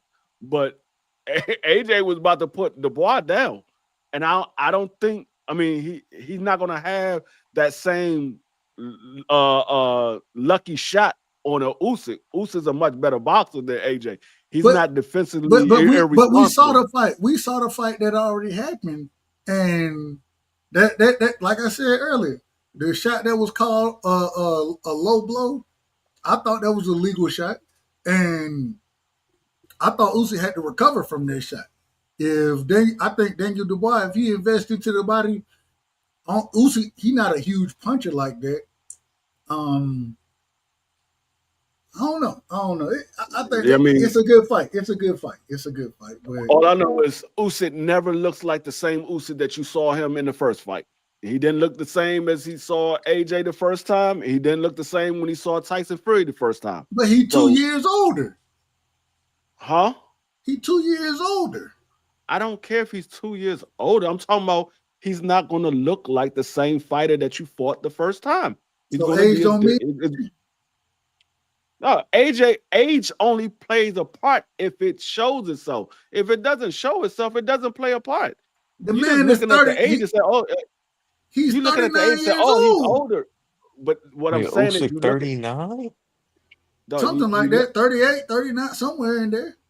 He's Usyk like not he's young. like 30, I think he's somewhere around 37 years old, something like that. I think he's like 37. Let me look it But up. Hold on. Let me be but the thing is, if the age doesn't show itself, it doesn't matter. You could be older, but if father time doesn't show itself, doesn't matter how old you are. He hasn't shown itself yet. That's the same thing we were saying about Arthur. Arthur is 40 years old. At some point, he's gonna show himself. He hasn't been showing himself. Usyk 38. We're gonna split the difference for you. Usyk 38. Yeah, he just turned 38. Yo, So and Dubois like 27, 26, 25? No, he ain't that young. I think Dubois, I think he just hit 30. You sure? Dubois, I think Dubois younger than that. I don't think he's 30. He's younger than that. We'll find out. Hey, we look it up. Hey, shit, who am I? I might be wrong. You're right. Y'all right. Y'all right. He's 27. Yeah. He's 27. Yeah, I'm about to say he ain't 30 yet. I know he was one of those guys that was still in the 20s. I'm giving it to Daniel Dubois, bro. I'm giving it to Daniel Dubois. I'm taking the young gun, OG. I'm sorry. I'm just gonna say Usyk gonna be a 2-time undisputed champion. I don't think he's gonna stop him. I think he's gonna win on points. And the man, Usyk's better boxer. I gotta say it. The man, real quick, Daniel Dubois. 1, 2, 3, 4, 5, 6, 7. Out of his last 8 fights outside of Usyk, he done stopped everything in front of him. The man stopped Philip Hergovich. He stopped Big Baby Miller. He stopped Joshua. He got stopped by Usyk. You know what I'm saying? So out of all those guys that he stopped, who's better than Usyk? I don't think none of them better than Usyk. Okay, so it don't matter. It don't even matter. If ain't none of them better than Usyk, none of those guys matter.